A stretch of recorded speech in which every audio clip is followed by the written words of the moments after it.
Hi, good evening and welcome to our Catalan election results live stream event. Thank you to all who are joining us on Facebook, YouTube and on our new account on Twitch. If you don't follow us on Twitch yet, make sure you go over there and follow us on IFA_youth. We've got an exciting live stream for you this evening, discussions on the results as they are being counted this evening, the results, what different results will mean for Catalonia. Normally, we would be in Catalonia itself. The last time there were elections there in 2017, there were a delegation of members from IFE.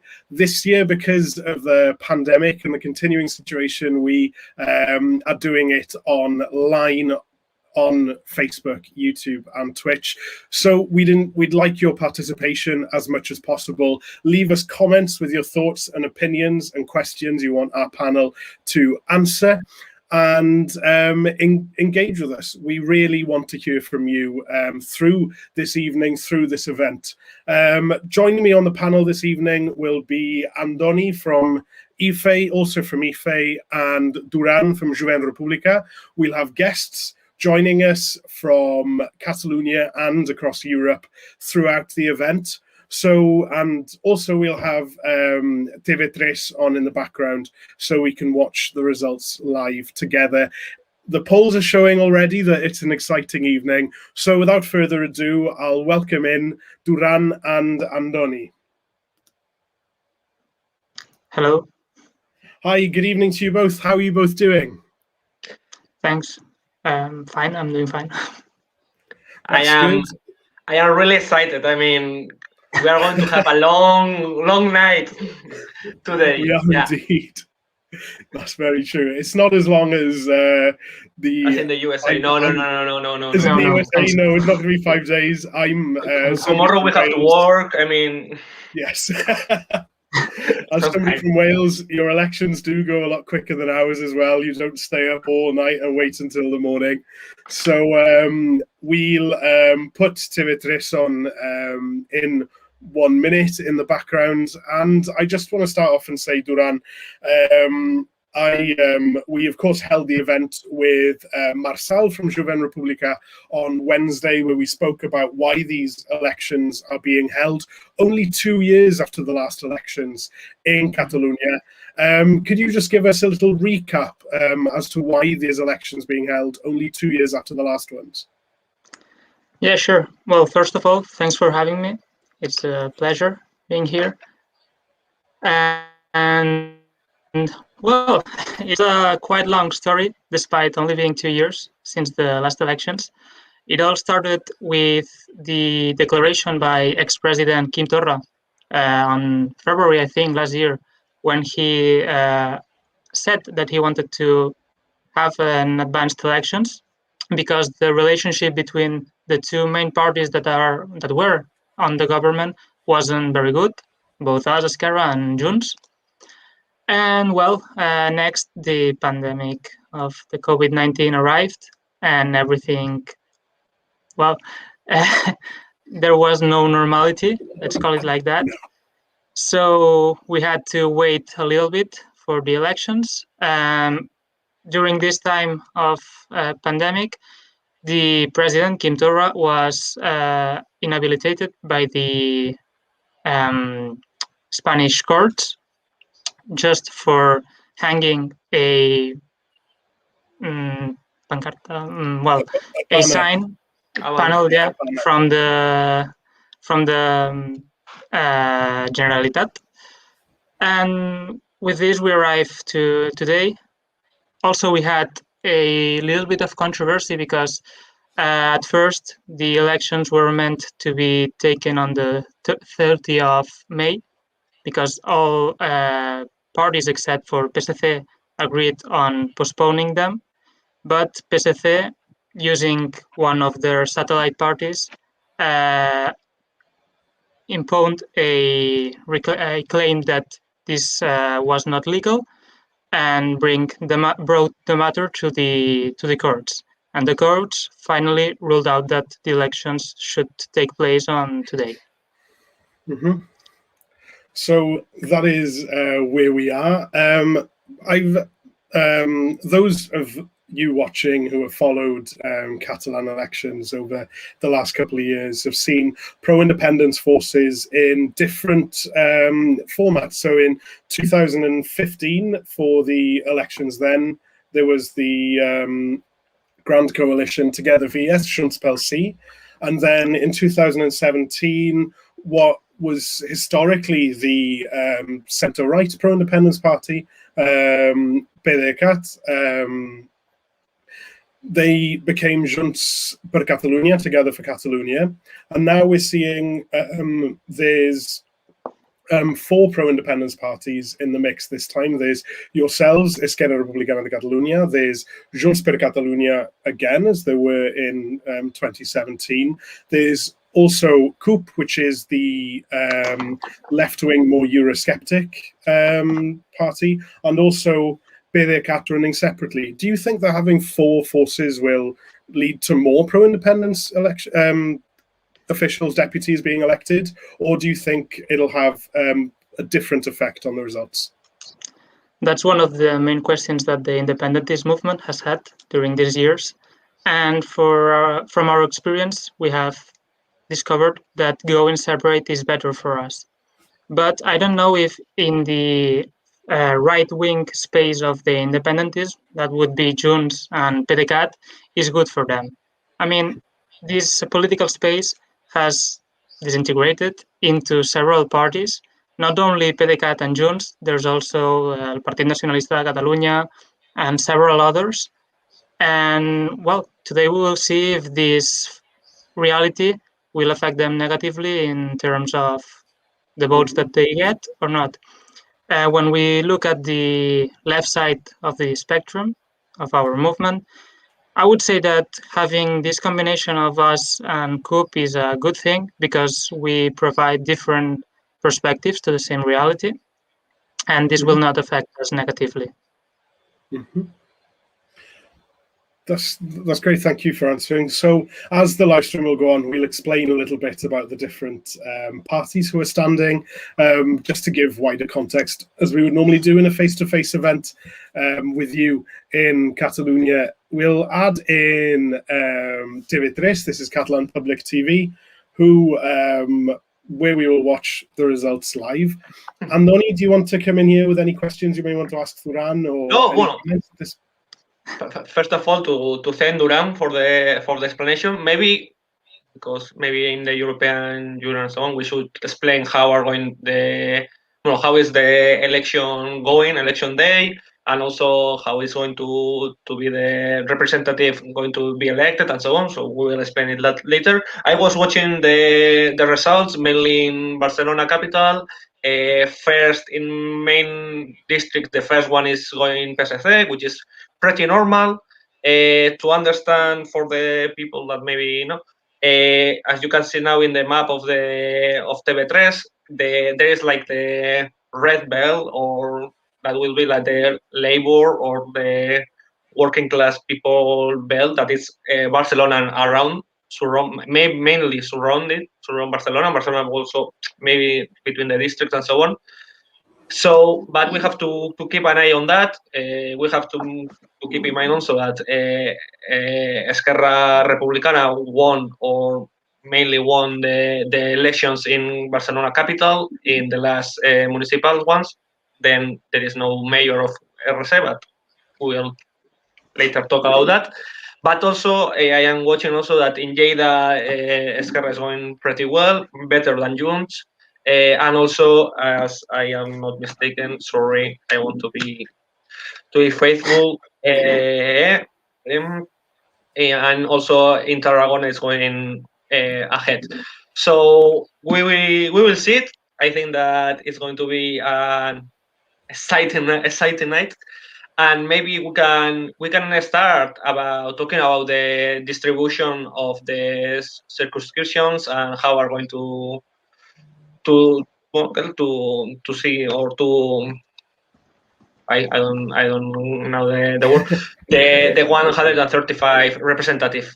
And also, sorry. Yeah.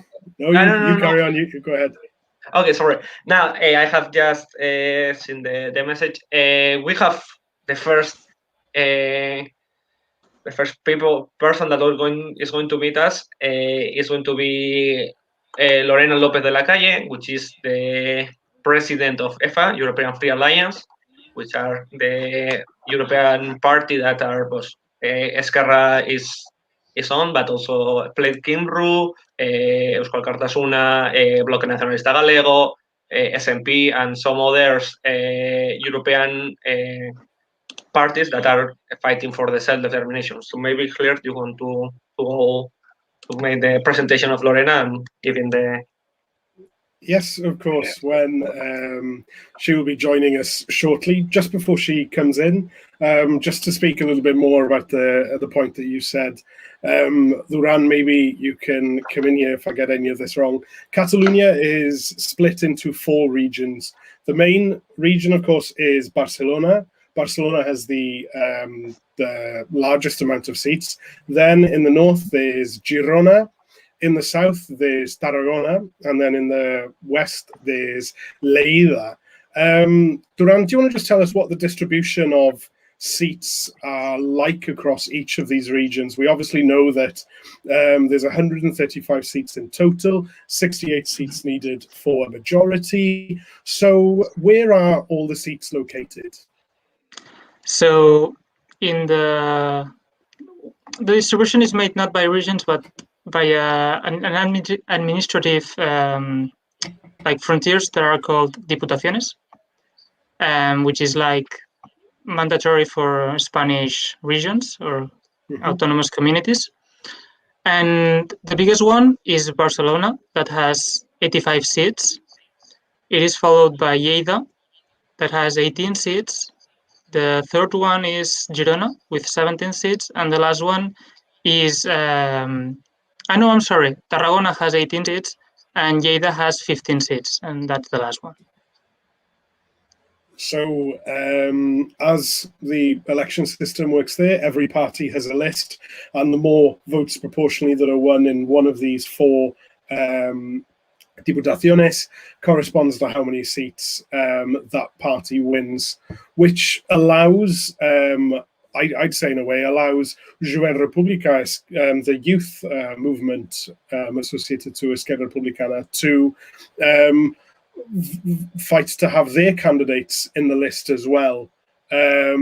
We spoke with Marçal on Wednesday in the live stream about the work of Jovent Republicà in the last parliament and what you hope to achieve in this parliament. There's how many representatives do you think, looking at the polls, do you think that Jovent Republicà, how many did you have standing in the election, and how many do you think will be elected to the Catalan parliament?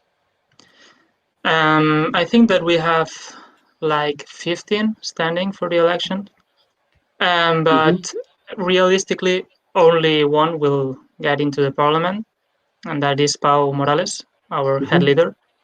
And that's because on the other diputaciones, those representatives go on the back places of the lists. I understand. Yeah. Thank you. Maybe we have to explain for people like you, Claire, in the Iceland and so on. In this type of in the Spanish state, the elections are going by lists. It is not a unipersonal one. It is a list of the same amount of the candidates, or the candidates is the same amount of the representative that circumscription can achieve, which is in this case, for example, in Barcelona, 85. So it is a list of 85 people, a long list, broad list. I mean, you can't choose who is the first one. No. It is all blocked, and you only insert that paper, depending the party you want. Obviously, for us, Esquerra. And yeah, and the main, and then the distribution, it is made by Don't law, which is it is taken all the votes, and they are divided by 2, by 3, by 4, by 5, and so on until 85. So they enter. So for example, we have one party with 10 votes, another with 6, another with 2. We divide it. So the first seed is going to be to the biggest number. So it's the first A, but the second seat with the 6 votes, it is going to be to party B, and the third seat is going to be to the first party, which is 10 divided by 2 is 5. So, Andoni, I'll just interrupt you there because we are just about to welcome our first guest into this stream. We are welcoming Lorena, the president of the European Free Alliance. Welcome, Lorena. Thank you so much for joining us this evening. Good evening, and thank you for inviting me. A pleasure to be with all of you. As I said in my introduction, normally we'd all be in Barcelona sharing this moment, sharing these elections with our party, Esquerra Republicana de Catalunya, but now we're trying out new technologies and new forms of engagement. How does it feel for you not being in Catalonia, in Barcelona with Esquerra this evening? Well, I miss it so much, so I cannot be there, and that's why I'm wearing a yellow, pullover. Yeah, it's a big night for them. Esquerra was in power 80 years ago, and they could be back in power. So the whole IFA family has been with Esquerra, supporting Esquerra. I'm very proud of all IFA parties because we had Adam Price, sending messages to them. We had many of our leaders. We have certainly all of the people of the parties in the Spanish Peninsula. We're working together with BNG in Galicia and with Euskal Kartasuna through EH Bildu. And well, that means that working together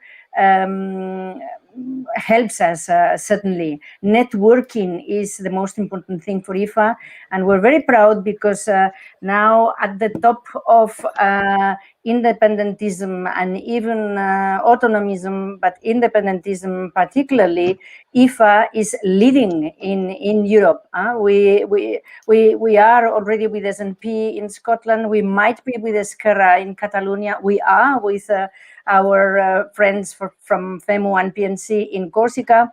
So yeah, it's and we are of course in Flanders with NBA.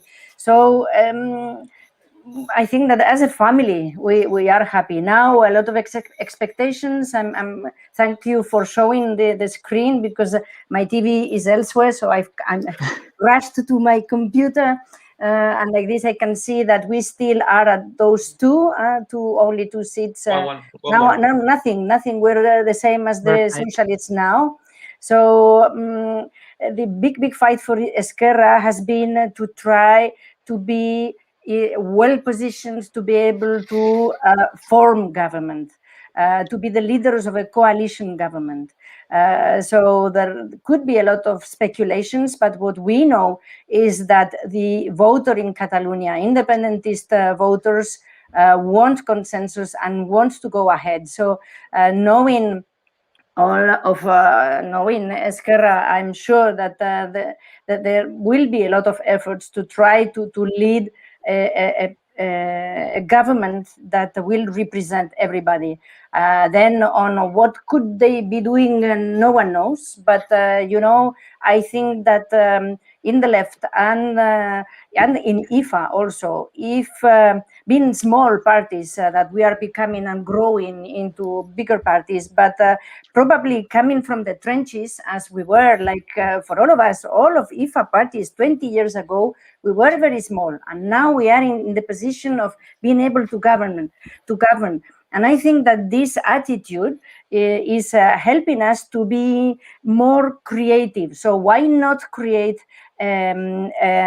national unity government, for example, with some technocrats? Why not? The important thing is to be leading the country, because and leading all, of course, starting with Esquerra, because we're friends. So I don't want to monopolize your meeting. So no, not at all. No. I'm really happy, because not sometimes, but many times, Esquerra was leading the polls. And then on the day, we couldn't, because for us Esquerra is our family, so we couldn't get there. So this time it could be, and of course there will be two. Even non taking into account the final result, it is clear that there will be a majority, an absolute majority for independentism.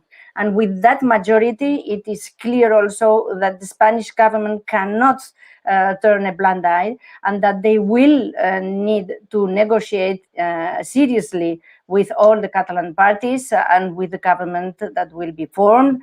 And of course, amnesty has to be there. And there we need Europe. We need Europe because these, numbers, behind numbers, there are millions of people that have been really mistreated even by Europe because they were left alone. And that's what Uriol has been saying on the last days: do not leave us alone. And this is what we are going to echo in Europe also. Do not leave Catalonia alone, and do not leave IFA alone. We're very proud because we are going, thanks to a very efficient young secretariat, which I really congratulate. We are going to have a meeting with the Commission and to be able to put forward all of our, even our claims, because in the next 2 years, it's great that those things are happening now, because we have 2 years ahead. 2 years with the Future of Europe debate or conference. They should call that a conference if they want to be really participative. But we have 2 years to prove elections, with governments, and with everybody's help. And I'm very proud, I will finish with that, of the young, better, Duran, than myself, but I think that I heard before that 220,000 young people voted for the first time in those elections in Catalonia.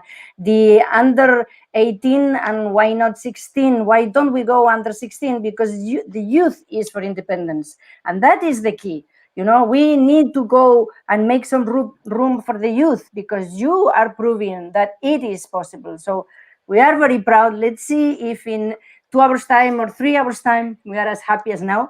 But this evening has started brilliantly. So congratulations to all of you. Thank you. Thank you so much, Lorena, and thank you so much for those important words about youth participation. Of course, some countries where there are IFA members are now bringing in votes for 16 and 17-year-olds for the first time. I think of my country of Wales, where that will happen for the first time in May.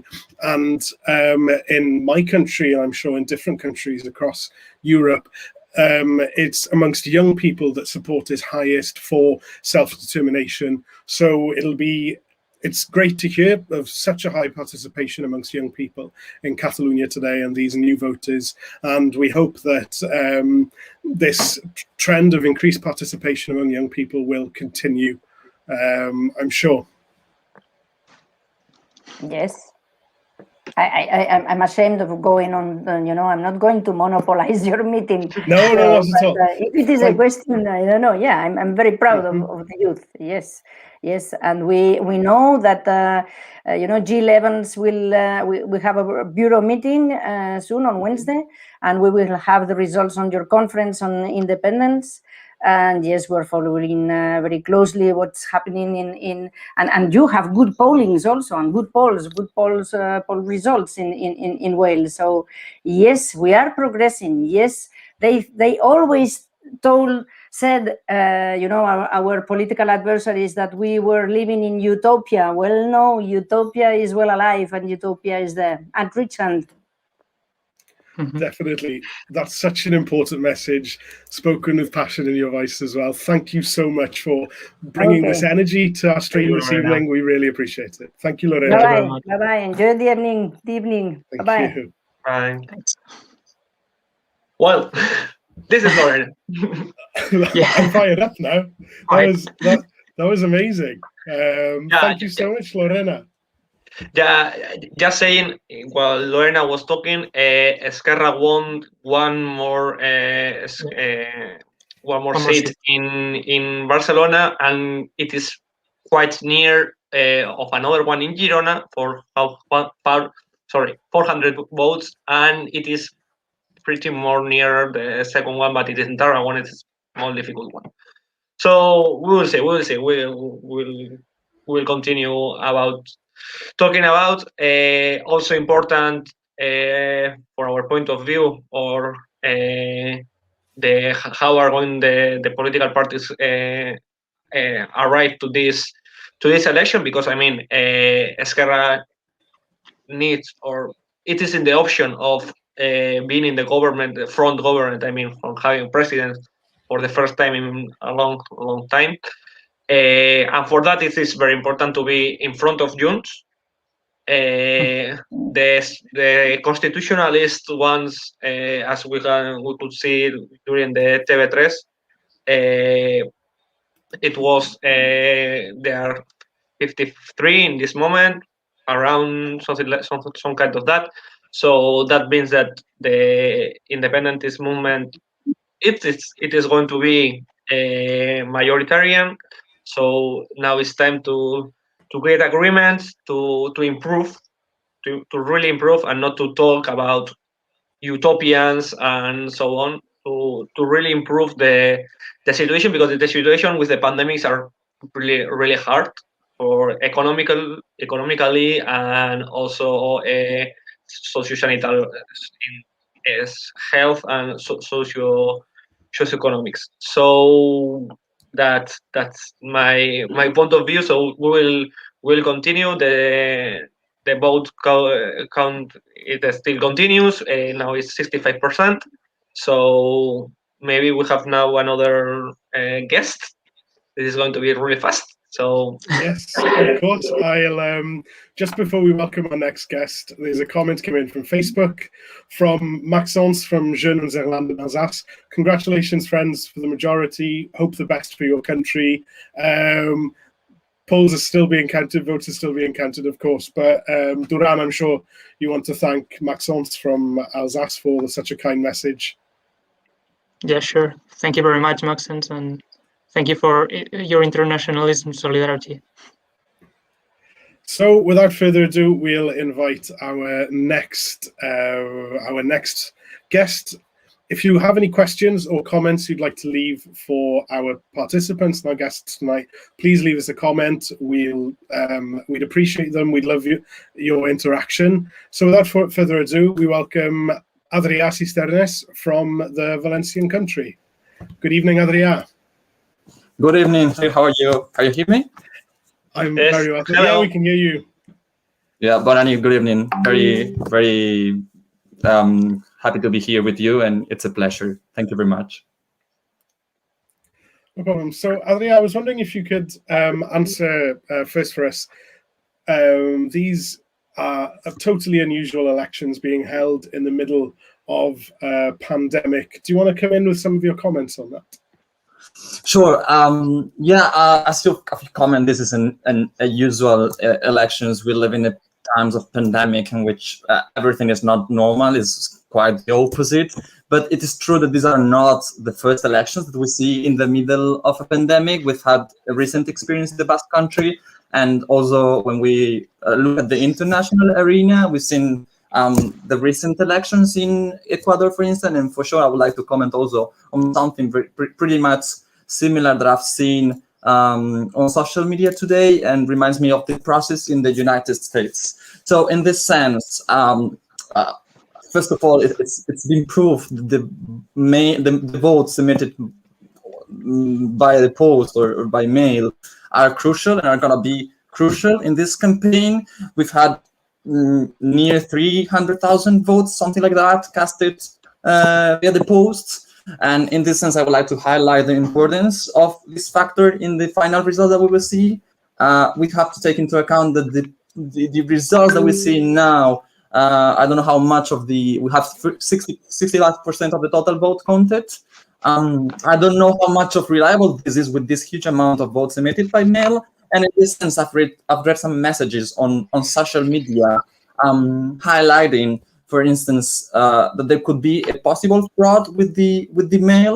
This is important to take into account, basically, because there's going to be a bias. There's going to be probably a bias in the parties that will receive more votes on let's say on the voting on the polling stations, and then the final result might change. So we might see, for instance, a decrease in the representation of probably Junts when it comes to the pro-independence parties, and also probably a decrease in maybe Vox or the let's say the Conservatives or yeah, I would rather say Vox and the Conservatives, probably because their target in the voters is older people, which are not pretty much adapted to this voting system via mail. So caution with these. I mean, it's just a reflection. Caution with these, because there might be some parties trying to invalidate or delegitimate the votes via the post. And then this brings me to a second reflection, which is of the importance of developing modern and adapted laws, electoral laws and voting laws to the current period. I mean, it's true that the voting day has been carried out with no disruption. It's been practically 100% of the polling stations have been open, if I'm not mistaken. And then this is a major success for this election day. It's true that somehow Catalans always made it, and somehow they always managed to vote. So something very crazy always makes it possible to vote, whether the conditions are ones or the others, let's say it like that.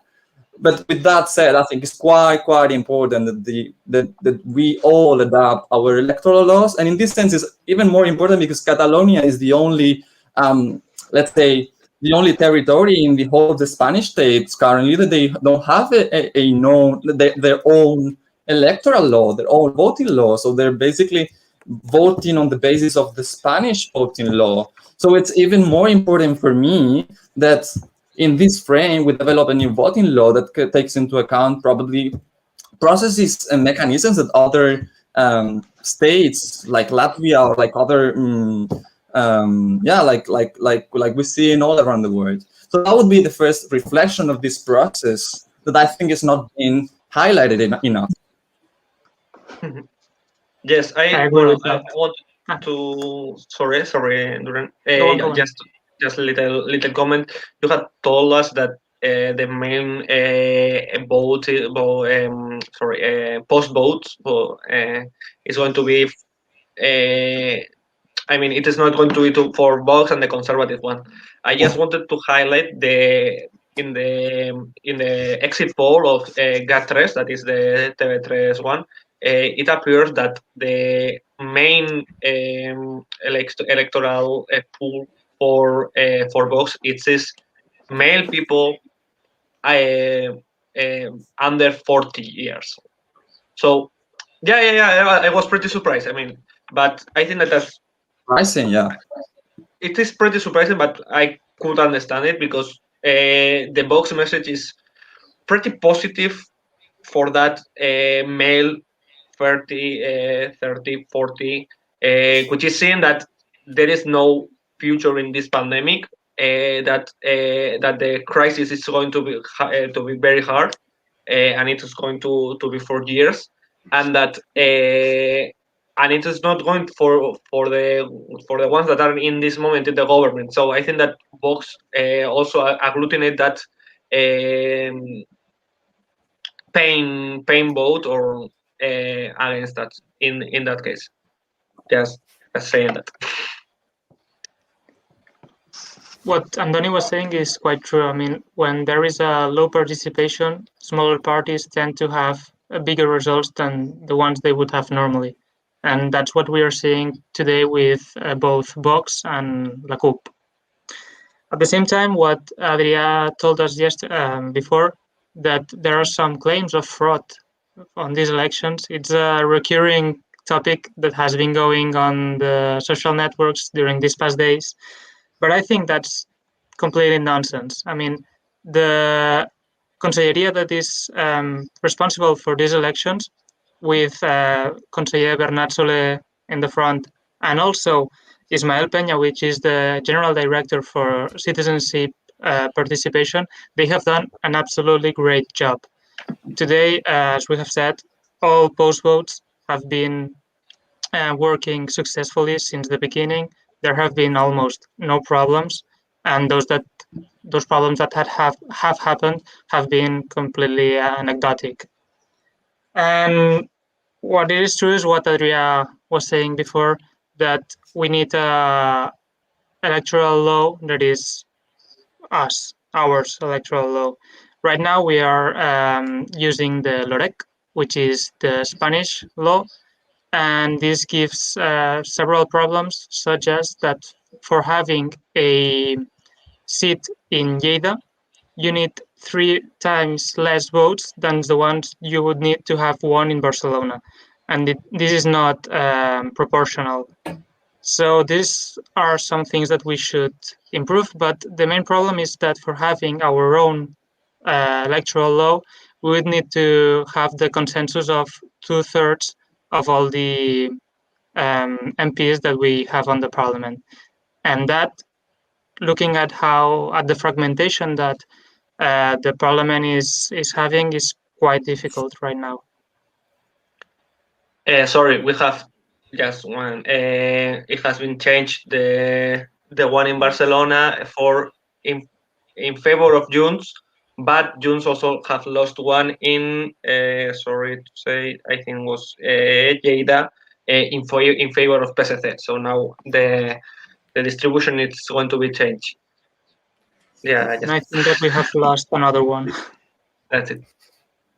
So let's talk specifically about the parties. For those who may not be familiar with, we can see all the acronyms in front of us. So the PSC are the Catalan branch of the Spanish PSOE, the centre-left party of the current Spanish Prime Minister Pedro Sánchez. We've got Esquerra Republicana de Catalunya, of course, Junts, who we've spoken about before. Vox, who are the far right, who in the last Spanish elections to the Spanish Parliament did better than many expected, if I'm correct in saying that. Then we have CUP, who we've previously spoken about. We've got Podemos and Comú Podem. And then in 7th place, we've got CIS, as it says here, which is Ciutadans. In the last elections in 2017, Ciutadans won, not an outright majority, of course, but won 36 seats. Now they're in 7th place. Adria, can I just bring you in here on your thoughts on what has happened? We saw the collapse of the votes for Ciutadans in the last Spanish elections, but Catalonia is where CIS were based. It's where they were founded. What has happened to Ciutadans in Catalonia? Well, it's an important phenomenon to take into account, as you're mentioning. Something is very clear. We see an absolute collapse of Ciudadanos in this election. And at the same time, we're seeing the best historic result of this. Well, I don't know if it's the best historic result, but the best result of the socialists in the last election. So what we're basically seeing here is that the socialists are taking the place of Ciudadanos, the useful vote to let's say on the unionist side of the spectrum.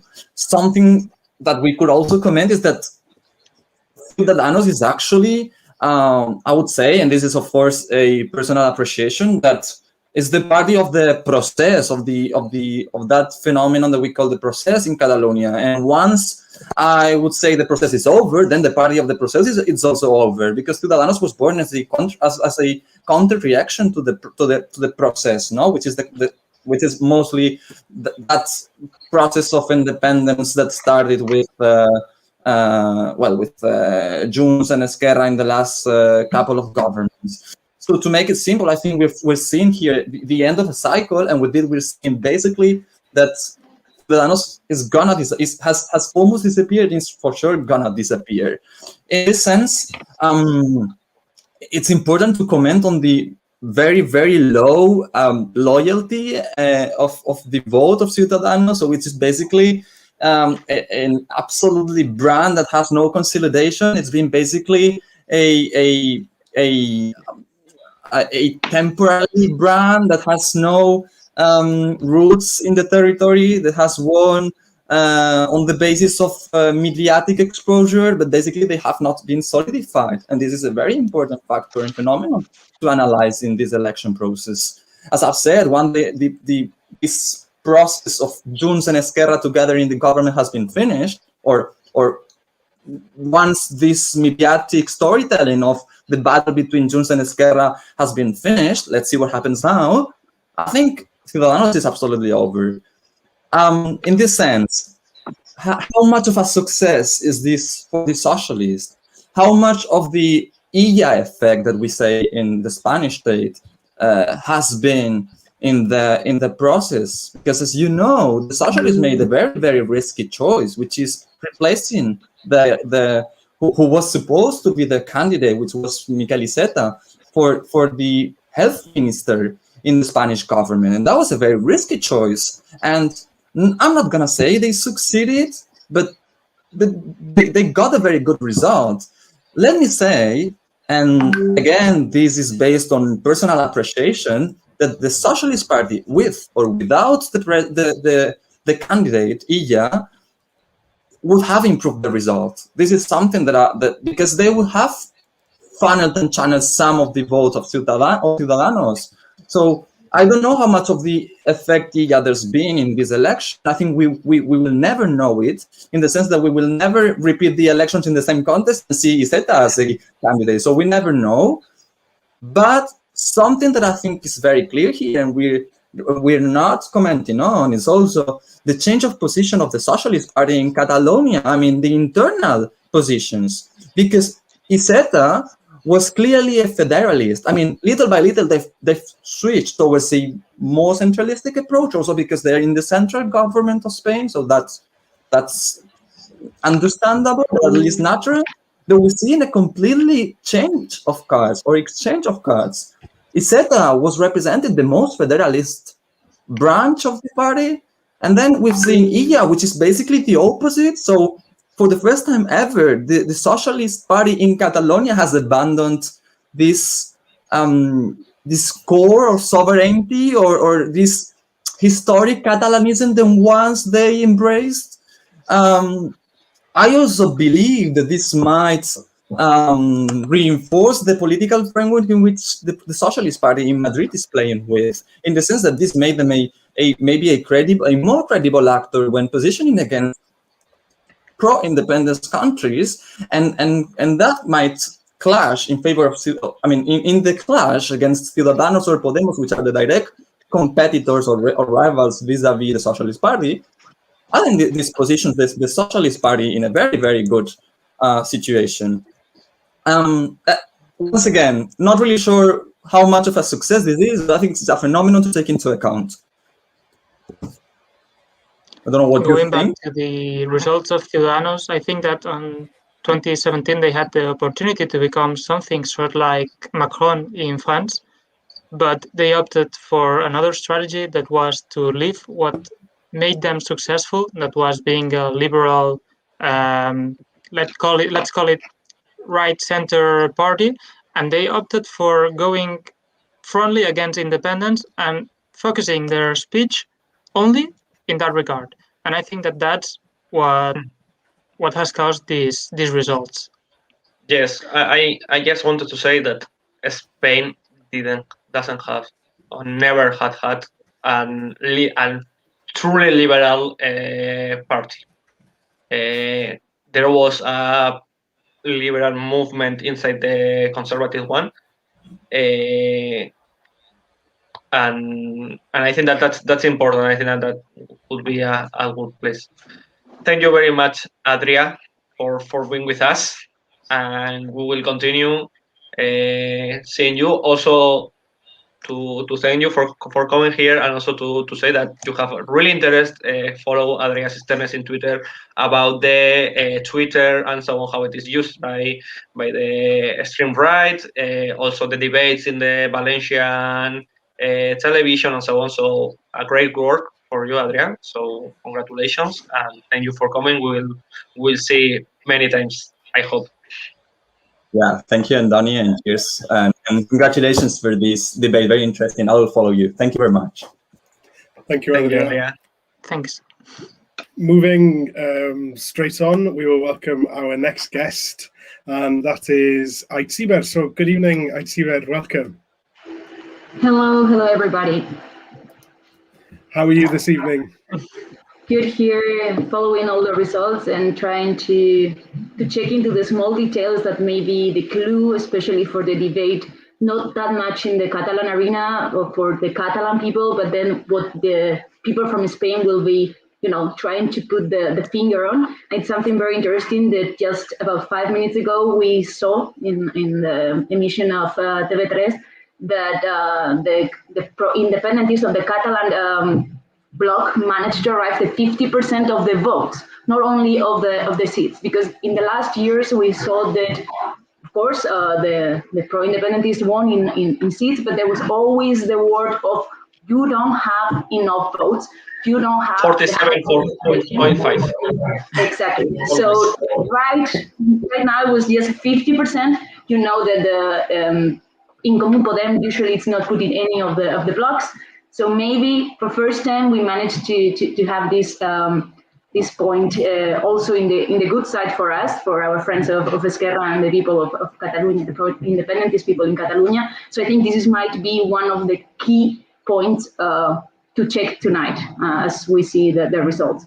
And talking about the percentages is also key, I think, for the battle inside the government between Junts and Esquerra. I think we always look to the seats, but I think today the percentage of the votes is also going to be key to see what will come in the next upcoming days and possibly for the future government or new elections, whoever knows. Because we know, and Duran was something that they said at the beginning, that everything came because there was no confidence, there was no trust between the two members of the government before all of the COVID happened a year and so ago. So I think we need to check this time as well, to think of the percentage, to know for sure who is in front, who is behind, and also which are the real majority into the population.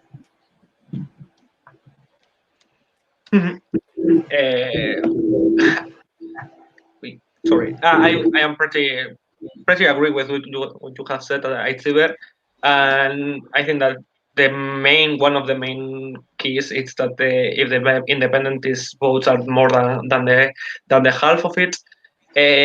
Just saying, the first time that also Vox and the extreme right is going to enter for the second time in less than 1 year in the two independentist autonomous communities, like it's like the Basque Country and the Catalan one. How do you think? Why is happening that, or what is the main point? Also, I think it's important also in the Basque Country entered only with one, and now it seems that 10, 11 being the first. I don't know, no opposition, but the first one in the lower league that is not PSC, Esquerra, or Junts, that the other ones, Con Comú Podem, Ciutadans, it is going to be the first one with the minors. So, well, I think it's interesting to see that at the moment, Vox alone has more than PP and Ciudadanos together. Because right now, Vox is having 11 seats, while they both together, PP and Ciudadanos, that, for example, you spoke about the Basque Country that went together to the last elections, they have right now only 9 seats. So it's true that Vox is entering those parliaments. It's really, I think it's quite tough, but the problem is, the good part we can say is that the Partido Popular is losing the presence both in the Basque Country and in the Parliament of Catalonia. Right now with 3 seats only in the Catalan parliament, that's something that for the leadership in Madrid and for the strategy that they're trying to have in Madrid, they should think about it. Maybe it works in Madrid capital and the community, but it's not working in the periphery. Not here, not in Catalonia, nor in the Basque Country here. So I think from that position that they're trying to be super extreme and they're having quite aggressive speech, the people try the real far right. I mean, they vote for Vox. If they want something that it's just extremist, you go for the real. You don't go for PP, because at the end, yeah, they have that. But then if you are real opposition, you want to go for Vox, and that's what we are seeing in both places. I think that in the Basque Country we have one difference, is that we have the same situation as Dunham talked about with the not proportional distribution of the seats between the provinces. I'm not going to say anything because my party is the one that wins on that. But it's true that Vox only came into the parliament from Araba. We are only 300,000 inhabitants, while Vizcaya has more than 1 million, and in every province we have 25 seats. Well, it's different in Catalonia, and in the case of Vox, they are entering the parliament in all but Lleida, if I'm not afraid. And what it's for me very interesting is that they managed to get a seat from Girona, which usually is more pro-independentist forces. At the moment, it's Junts, if I'm not mistaken, the last time I managed to see the results, who is leading, followed by Esquerra, and CUP has good results there as well. But Vox is entering through Girona. So I think we need to see what's going on there. Because in our case, we know it's the smallest options, that you need less votes, but it's not the case in Catalonia. So I think we need to check the situation. Maybe what I was saying, that if you want somebody that really reacts against the nationalists, in this case, it's Vox, and that's why the Catalan nationalism, I want to say, because of course Vox is Spanish nationalism. But if you want that one, you are voting radical. But definitely, it's something interesting that Vox managed to go into the parliament from that many provinces circumscription. The fact that the Vox is getting some seats, well, a seat in Girona is not that surprising, mainly because in the last municipal elections in 2019, one of the few places where Vox obtained representation was in Salt, which is a city where the index of immigration is quite high. And due to this fact, people tend to vote Vox. But it is also true that there is a huge anti-fascist and anti-racist movement in that city, and a lot of work has been done there. So I think that in the future years, Vox will lose their representation in there. But also the results that Vox is obtaining in these elections, I think that are due to three factors. On one side, the fact that the participation in these elections has been very low, and what we commented before, that lower participation tends to produce bigger results for small parties. Also, the fact that both PP and Ciudadanos tended to have a more extremist right speech that was tending to go to the best place for Vox. And as we can see, most of the votes that they get on these elections come from Ciudadanos. And on the third factor would be the place that the media have played in their increase. Mainly, they have used a strategy that is the Kardashian strategy, that was not invented but named by a American Republican leader, Newt Gingrich. That mainly means that you want people to talk about you. You don't care if they talk good or bad about you, but you want them to talk about you. And this is what happened, especially in those TVs or media that come from Spain. La Sexta, Antena 3, Telecinco, they have talked a lot about them. And in some degree, they have facilitated this ascension of Vox into these results.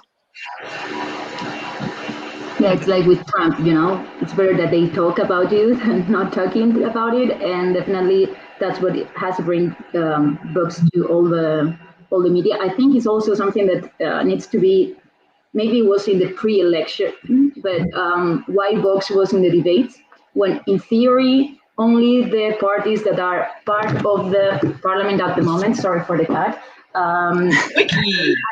to participate in those electoral debates, and also for the separation of time in the public television. But Vox was there, something that we need to talk about Junts, because Junts wasn't there as well. Officially, PDeCAT was who should have inherit the time and the timing of the electoral time in the elections because of the previous results. So I think there was something to be discussed about it as well. It was definitely prior, but that gives you time in the public television, which is for free. It's given, and I think that was part of the key as well for the presence of Vox in the Catalan media that maybe in other circumstances wasn't as big as it's been. That was a decision by the Catalan Corporation of Public Media that was not kindly accepted by their journalists, and it was a source of confrontation and conflict between both the directives of this corporation and their journalists.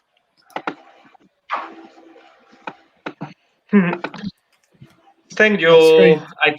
Sorry. No, Andoni, you go.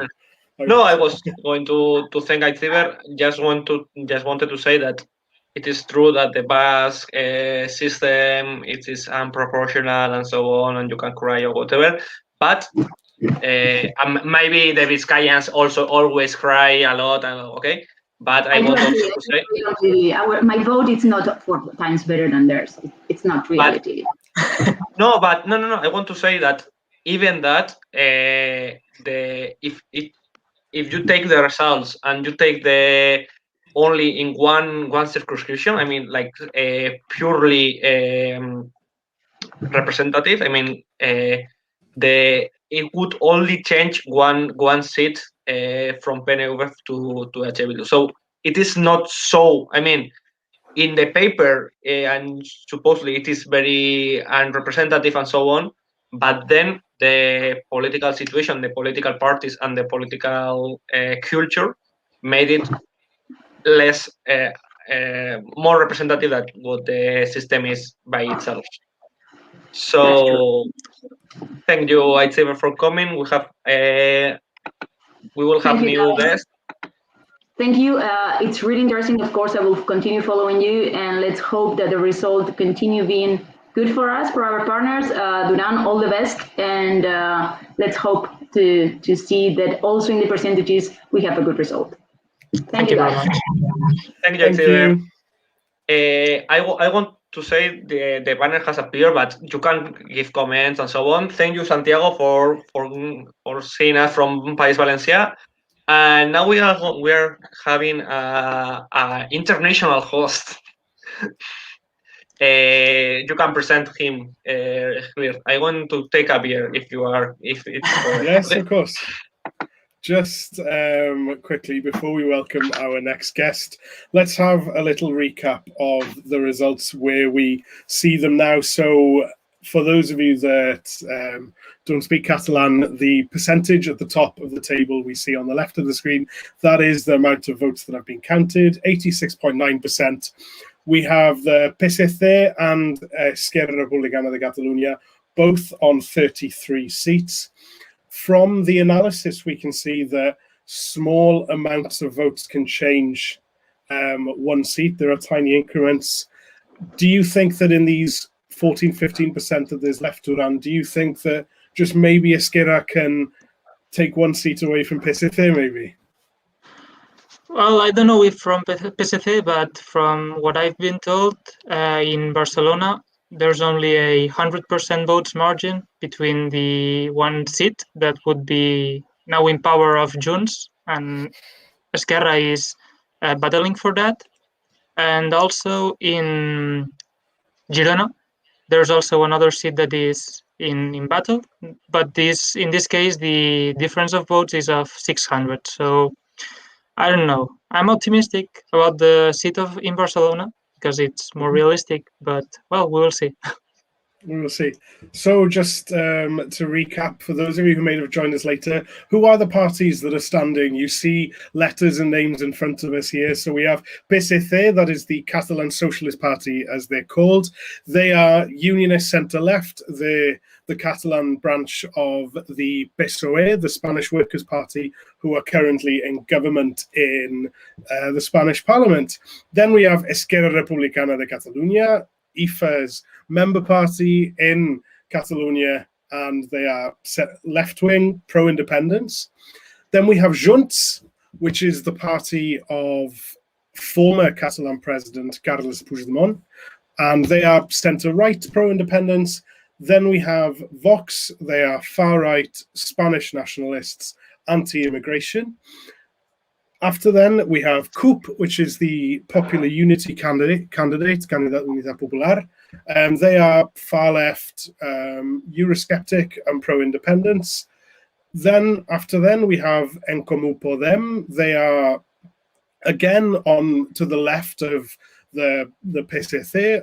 They are, they are neutral on the question. They are in favour of the right to decide. Where do the Comuns sit currently?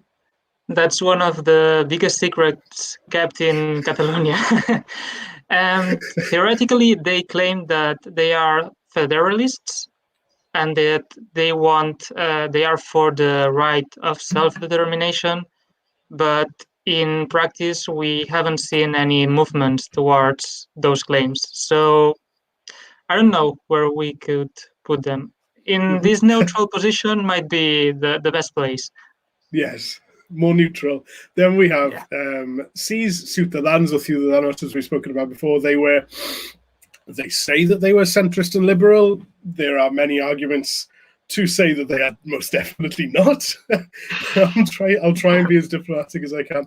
But they are unionists, as Adrià said in his contribution earlier. They previously won the majority, not the majority. They won the most amount of seats last time, but didn't come close to being able to form a government. And then we have the Partido Popular. They are the centre-right, traditional unionist party in Catalonia and across Spain, of course. So without further ado, we will welcome our next guest from Veneto. We will welcome Andrea Mion. Good evening, Andrea. Good evening. Good evening, Andrea. Good evening. Andrea. Just wanted to say before we start with the conversation with Andrea, which is, I'm sure it is very interesting.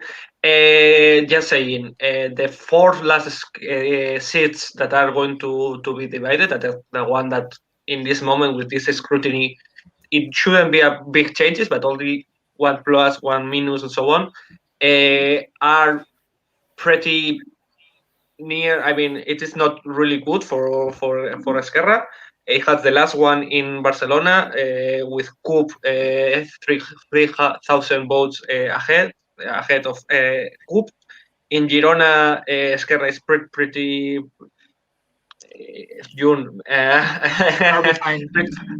behind, more than 1,000 votes with 10% to scrutinize.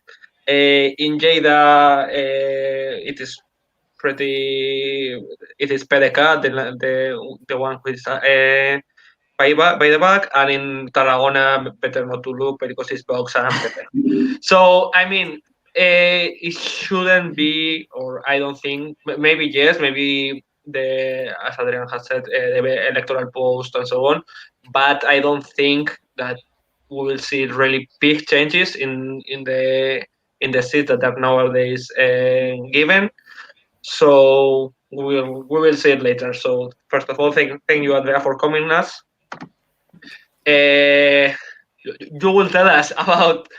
We have tell us about the extreme right and so on. I think that in Italy you have a masterpiece on that, because starting with Silvio Berlusconi. I mean, the right and the right extreme and extreme right, the past, it is during many years in Italy, and nowadays with Matteo Salvini and Fratelli Italia and Lega Norte and Lega and so on. So how do you beat the extreme right?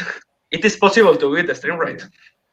Well, it's a little bit complicated, the new extreme right or alt-right, because it took a very lot of the alt-right, American alt-right of Trump, Ben Shapiro, and other strong personality in the USA.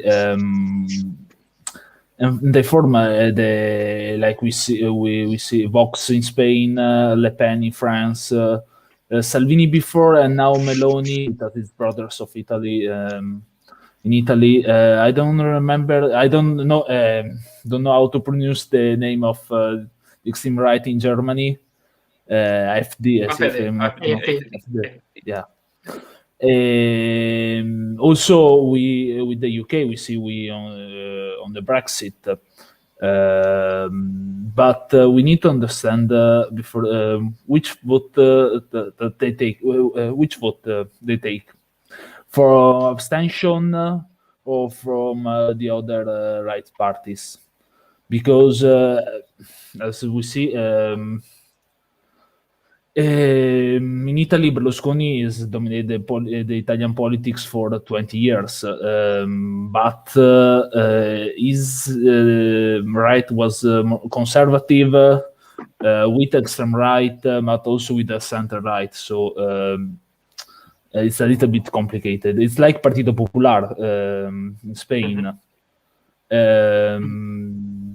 The nowadays is pretty popular. It depends what they want to do with the European Union, because Vox is Eurosceptic, but not for exit the euro, if I'm not wrong.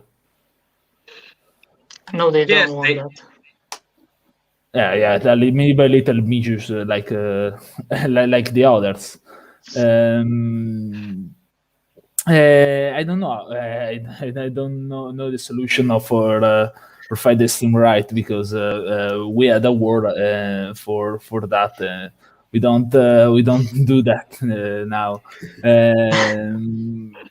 Lucky. It's quite interesting that you say, because speaking from a Welsh perspective, we're in 2016 on the back of having elections just before the Brexit referendum. Those were the last elections to the Welsh Parliament. We had 7 members of the far-right Eurosceptic party, UKIP, elected. In that time, they've achieved nothing. They've spoken against our national language. Now you've seen this desperate attempt to find a new direction for them, a new political purpose. So these people who were elected on far-right tickets in 2016 have enjoyed receiving the salaries and have enjoyed receiving the benefits that comes with being members of parliament. They've spoken a lot of hate against minorities, against the LGBT community, against women, against Welsh speakers, against Wales' status as a country, but they've achieved very little. And now some of them have gone one way to wanting to abolish our parliament that they have benefited from for the last 4 years, and others, they've gone into electoral obscurity. What we've seen with Ciutadans in Catalonia, all of this big attention that they got in 2017 when they were elected, now their electoral support has fallen back. Duran, do you think the same will happen with Vox? Now they're in the limelight. What can Vox achieve in the Catalan parliament, apart from their main goal, which is to shut down TV3, from what we hear?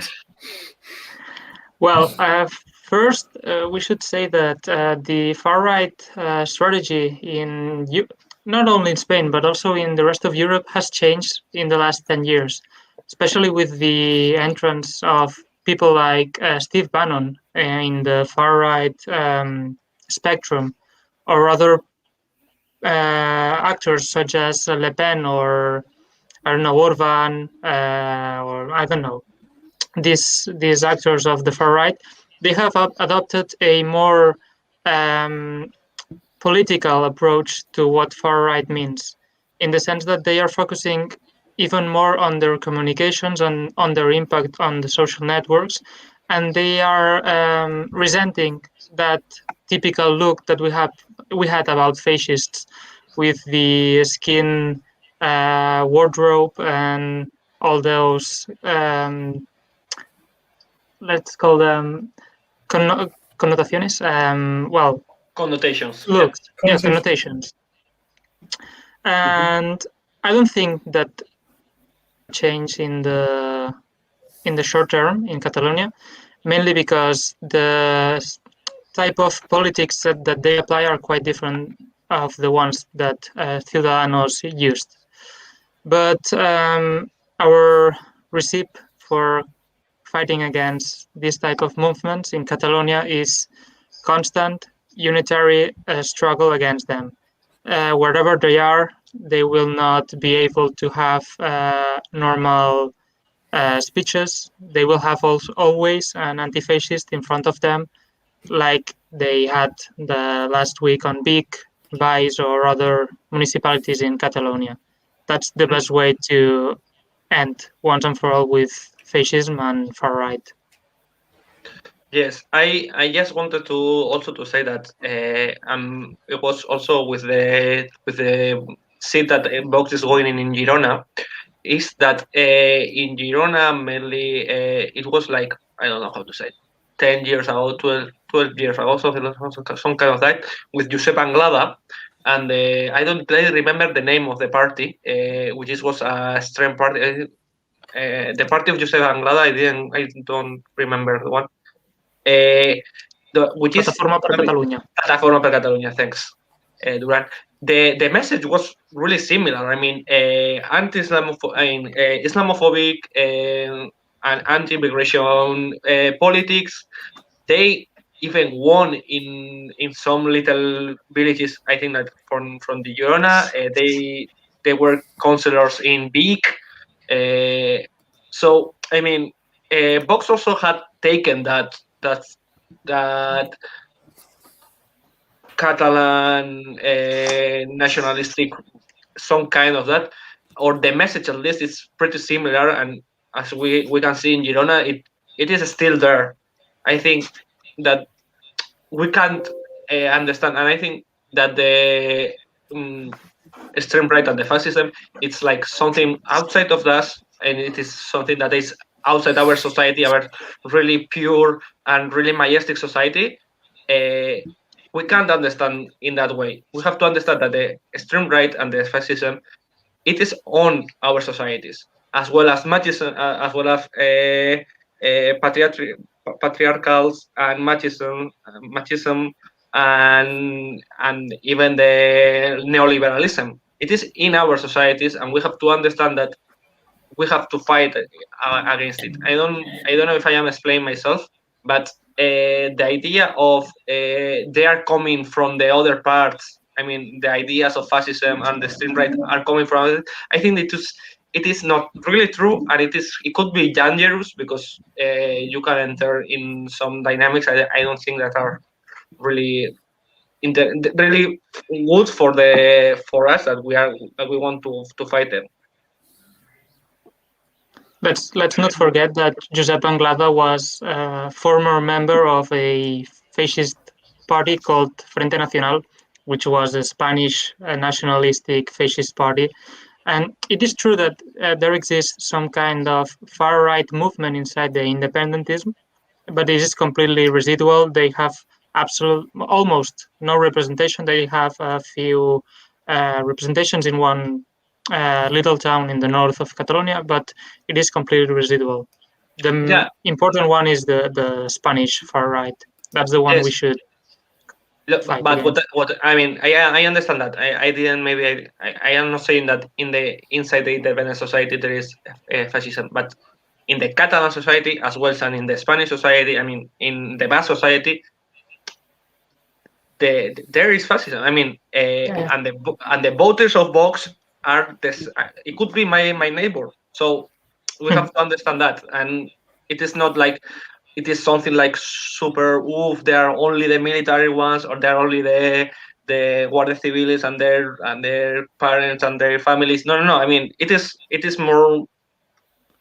We have to go to the roots in order to fight it. Mm-hmm. So, and Andrea, do you want to come in here at all before we go and start speaking about some of the more unusual things that have happened today? Yeah. I think that one of the solutions for the extreme right can be Europe, because fascism nowadays is it's only in the political party, but before that, for like 20 years ago, there were the fascism also. the sentiment of the extreme right, but now it's expressed in the political party. Maybe not. Maybe they use some like, okay, we are the right, but not so fascist, not like Franco, not like Mussolini, etc. But in fact, they are like Vox, like Brothers of Italy, like Le Pen.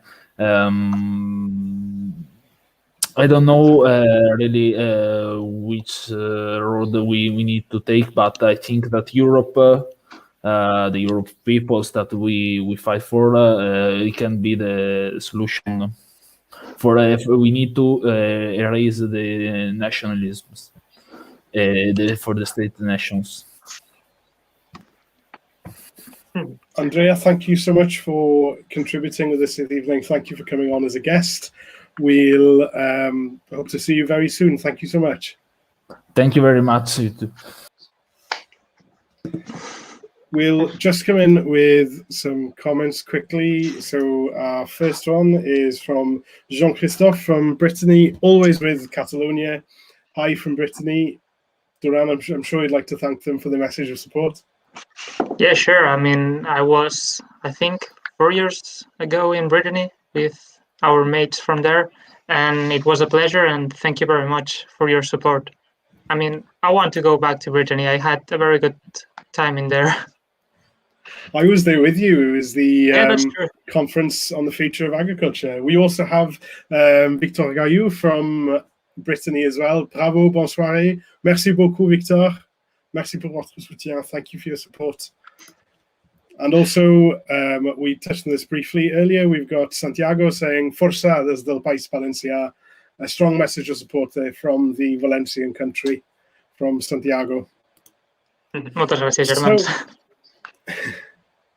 So let's talk about some of the more unusual sights and photos from today. First of all, an election during the pandemic. Duran, I'm sure you've seen a number of Catalan elections by now. I hope that this photo will appear on the screen with everybody. Here we are. We have people counting votes in full PPE. Of course, this is important to keep them safe. But Duran, how does it feel to see this being done in this way? Doesn't it kind of hit home how unusual these elections are? Have you seen the TV series Chernobyl? Well, it looks sort of like that. I mean, we've had some unusual elections and referendums here in Catalonia where we have been hit by police or imposed elections by the Spanish government, but we've never had these kind of elections, and it's quite an unusual view to see people using EPIs in front of the ballots. Yes, to those of you who are English speakers, EPIs are PPE, personal protective equipment. And sorry. Also there was no, it's fine. There's all these acronyms, and also there was I can't seem to get the video to appear on the stream with us now, but we'll share a link to it after, I'm sure, of somebody walking into a polling station earlier dressed as EPI. Duran, do you want to explain this? Well, we have to take into account that this weekend is Carnival here in Catalonia, so many people have dressed for the occasion. We have seen people dressed as Batman, as EPI of EPI and Blas. I don't know how the show was called in English. And we have always also seen a clown acting as the president of one of the polling stations, which was really creepy. Yeah, it's Carnival. People do strange things. It was saying that the clown one was drunk and so on. It was pretty. No, actually, there were some declarations in one of the biggest radio stations here in Catalonia, and he said that he dressed himself like that because he thought that and if the former king could go to prostitutes, he could dress as a clown. Well, that's it. Yeah, it's his opinion, not mine. Yeah. Do these things, people wearing costumes, do they often happen during elections? We were speaking in our preparations for this event this evening. One of the photos that usually gets shared after elections to the British Parliament is that our electoral system is very different. It's a lot more individual. So in the seats of high-profile politicians, you tend to see some more interesting and funny candidates stand. So, for example, we've had Theresa May, who was the former Prime Minister of the British state. She was on stage next to a man who looked like a robot called Lord Buckethead. Next to Elmo, we've had somebody dressed as Jesus Christ stand against David Cameron, who was the Prime Minister of the British state, which gave us the Brexit referendum, lost it, and then resigned. So we see this often in the British context, in the British state. We see it sometimes in others. There's the American presidential candidate who wears an upside-down boot on his head. Do these happen often in Catalonia, or is it special because it's the weekend of Carnaval?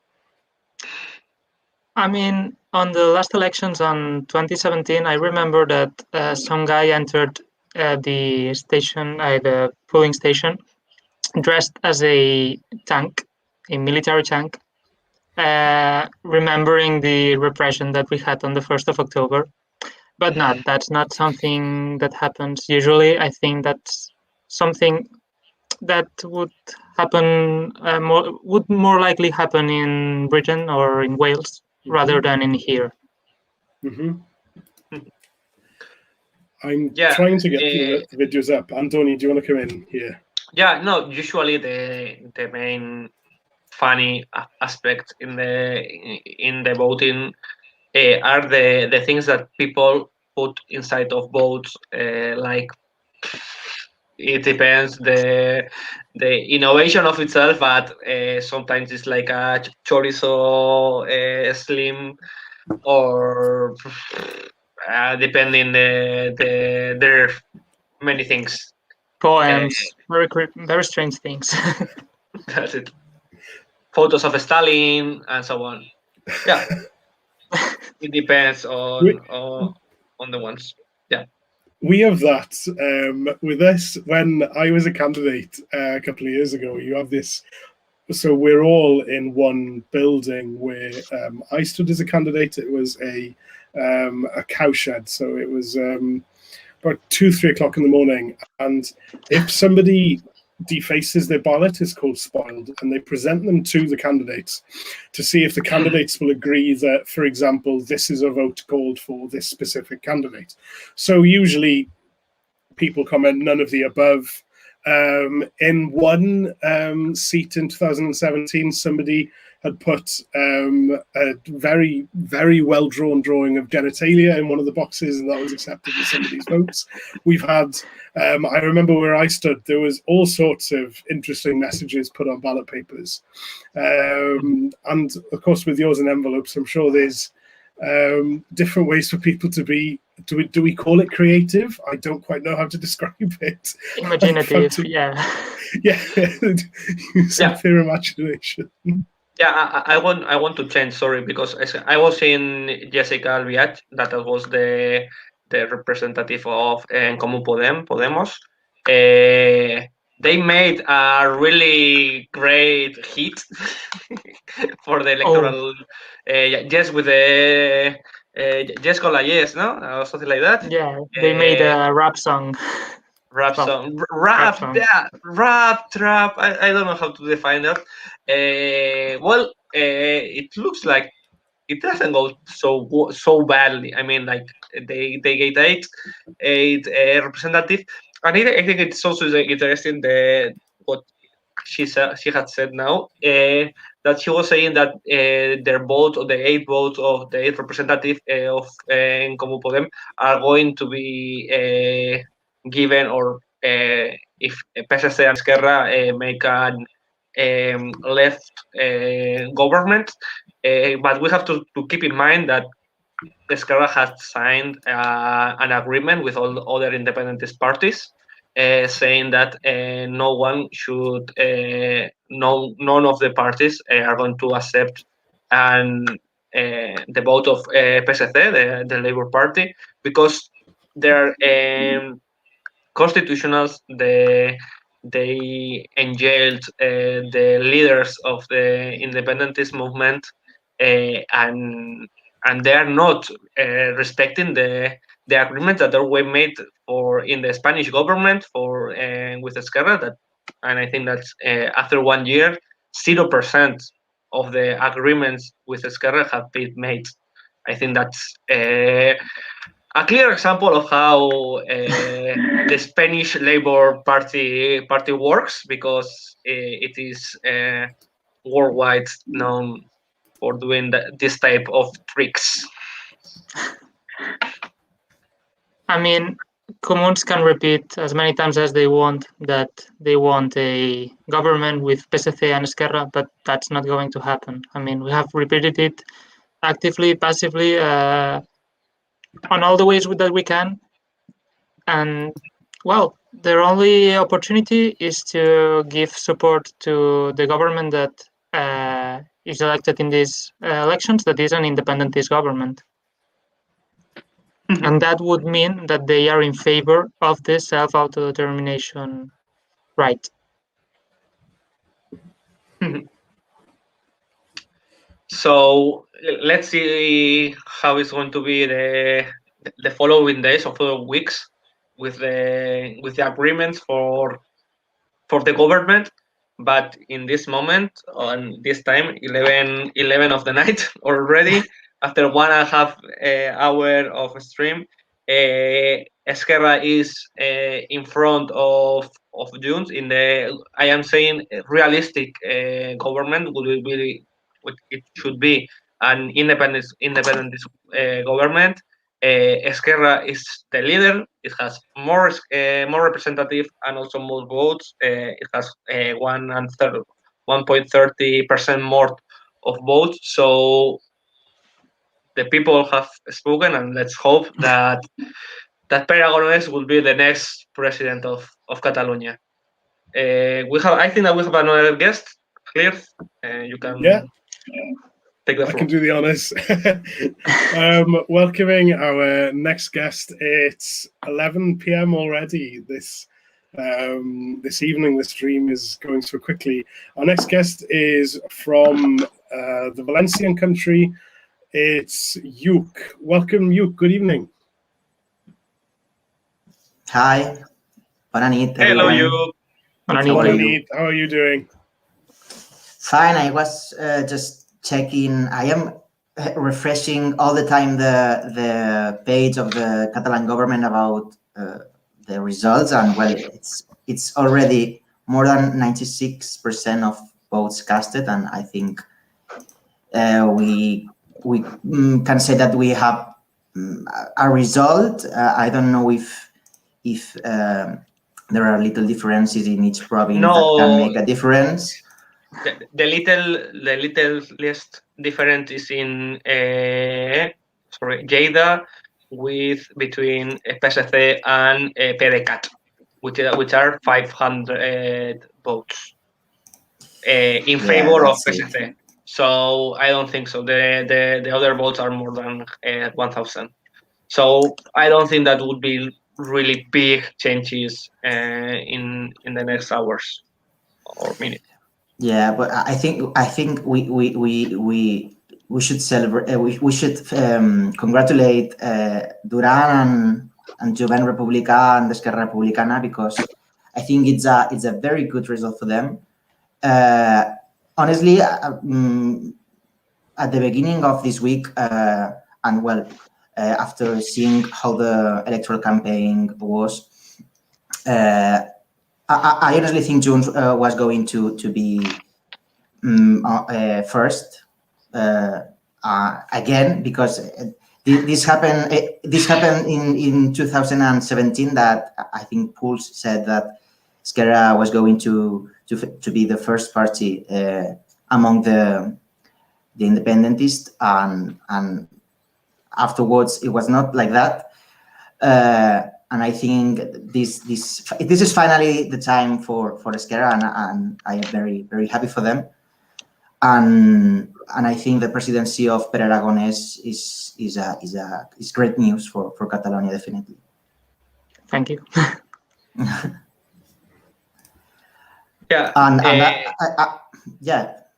No. I was saying, okay, a government of Esquerra or a government with leader of Esquerra, how is going to affect? I think that the relations between the central government and all the Spanish politics, because I mean, without the pandemics, in the last 3-4 years, the main topic of the Spanish politics has been Catalonia and the independence process. So how do you think this change of government or the change of leadership in the government? I think that it's better said could change or should change in the Spanish politics. Yeah, I think these results are going to have big implication in Madrid, in Spanish politics, because the government, the Spanish government of Socialist Party and Unidas Podemos has not a majority in Spanish Congress, and it depends on what is called in Spanish el bloque de la investidura, which are the parties that, with their vote in favor or with an abstention, made possible that Pedro Sánchez was the Prime Minister of Spain after 2 elections in 2019 that had a very bad news, and it was the entering of Vox in Spanish Parliament with finally 52 seats. I think it is also one of the biggest bad news. The biggest bad news probably it's the merging of Vox with 11 seats. I think it was 11, and I think the result, the Esquerra result, I don't know. Duran maybe can correct me, but I think if Junts won, I think Esquerra would be in a very difficult position in Catalonia, but also in Madrid, because giving their votes to the Spanish government in no matter which issue, economics or the relations between Spain and Catalonia. I think with Esquerra having the presidency in Catalonia, this is going to be more fluid, at least, and we will see, for example, the mesa de negociación. I don't know to say it in English. Actually, yeah, the dialogue process between Spanish government and the Catalan government is necessary, both for Catalan politics and for Spanish politics, and for the other autonomous communities in Spain, because there are, since my point of view, since a Valencian point of view, there are big debates that have to be opened in Spanish politics. For example, I can say the budget, the budget question,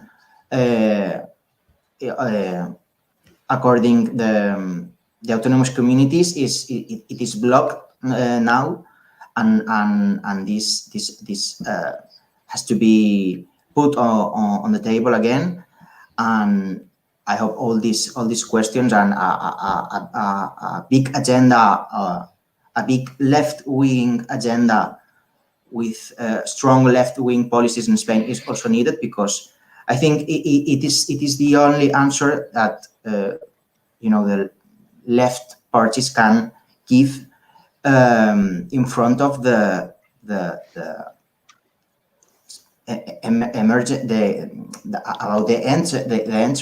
entering of Vox in in all parliaments across Spain, because now, after these Catalan elections, Vox is finally in each and every parliament except from Galicia, which is a very particular case. But I think actually we all know that we all knew that that Vox was going to enter in Catalonia. I think there was no question about that. Because in Catalonia there are voters of Vox, definitely.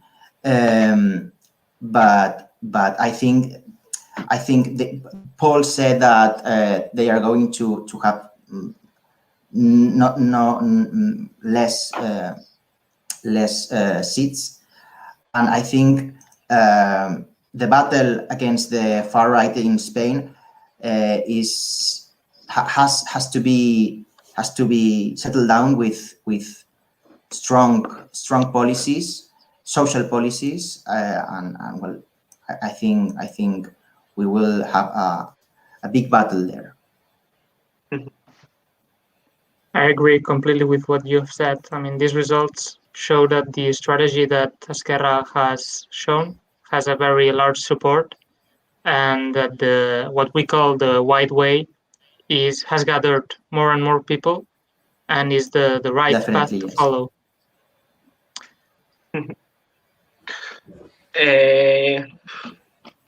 We will see any.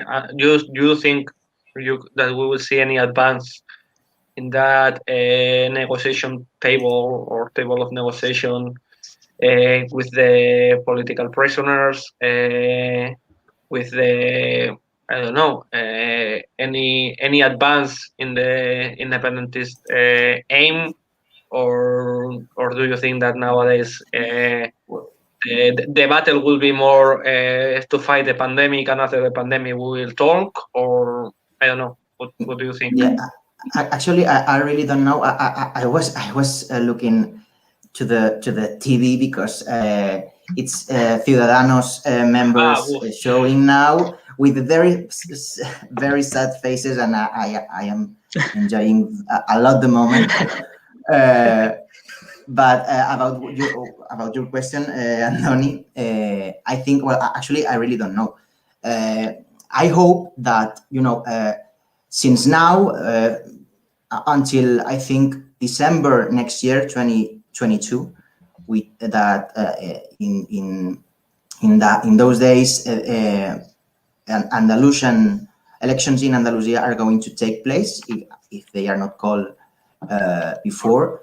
It's 2 years of no elections in Spain, and I think it's good news because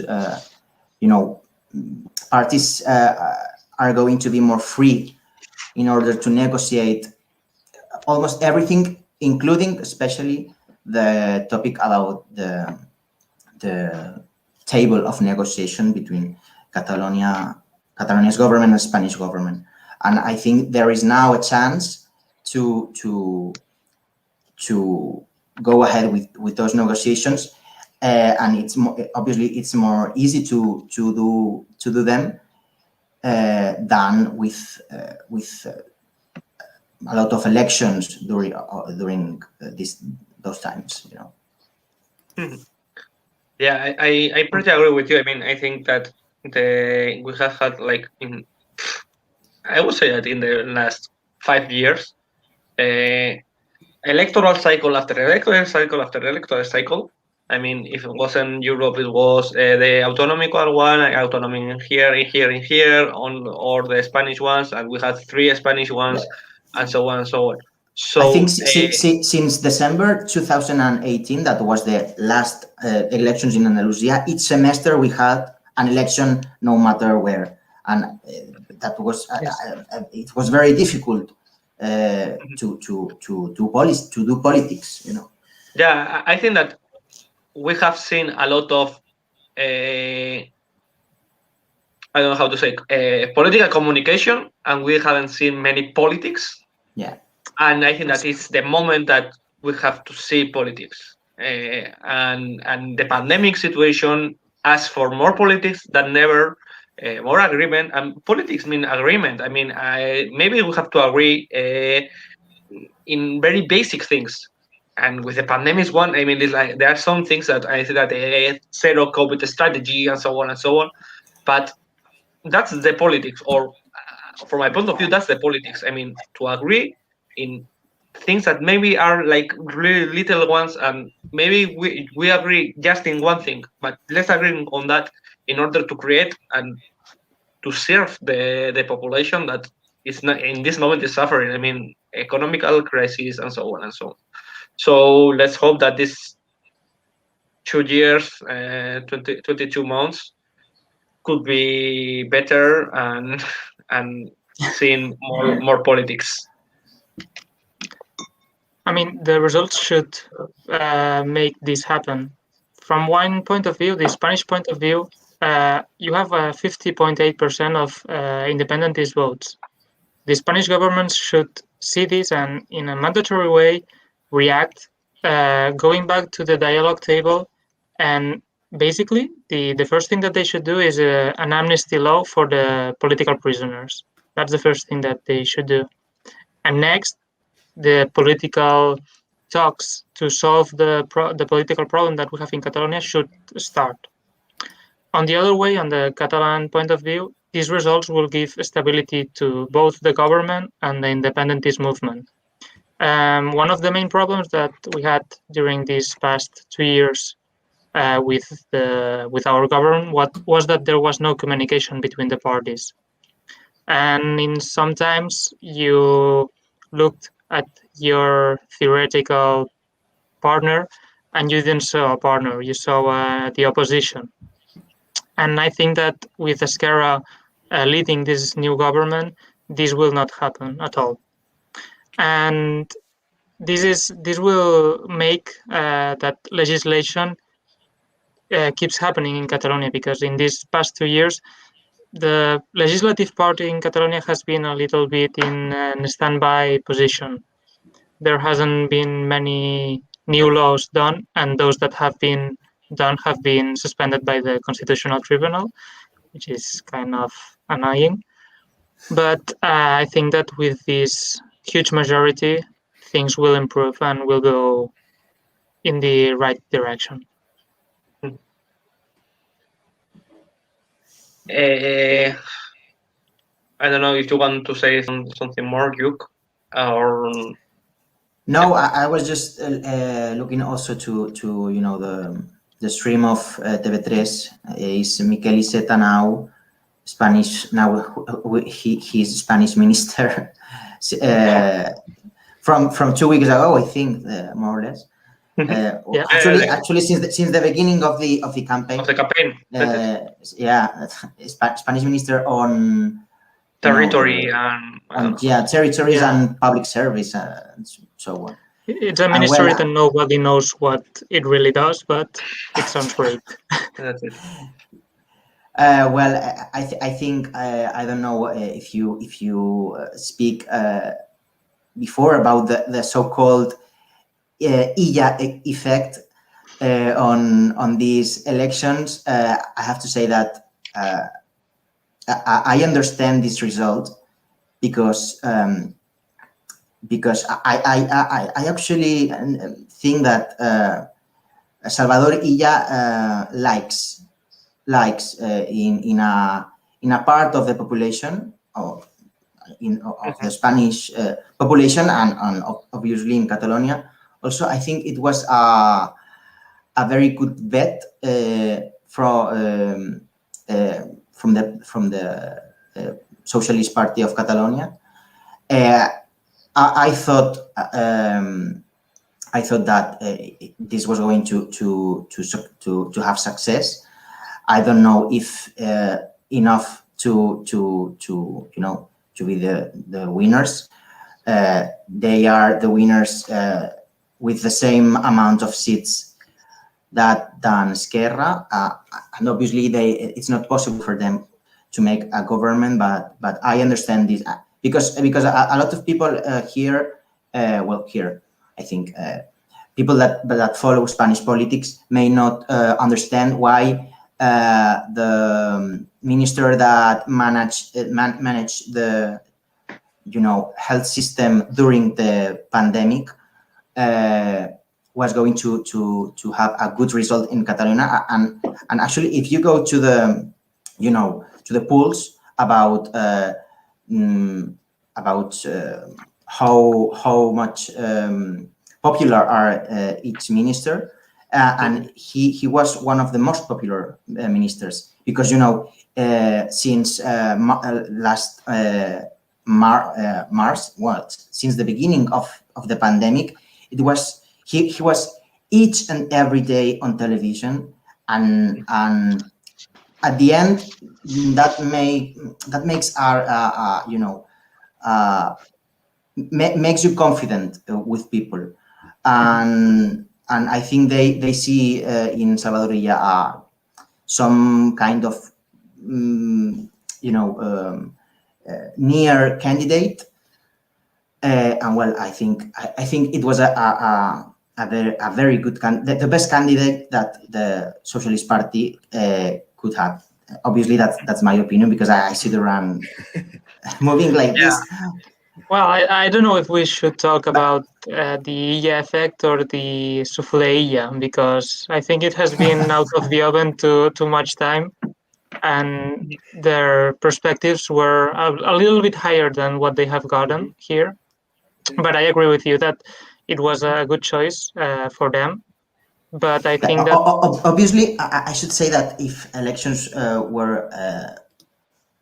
would have take place in May, like at first the Catalan government postponed, it was going to destroy socialist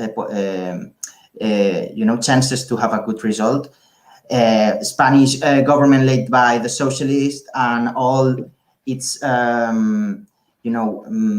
state structures managed to have these elections, and now and unfortunately, because I think the health situation in Spain and in Catalonia is not the better at all, and elections should have taken place later.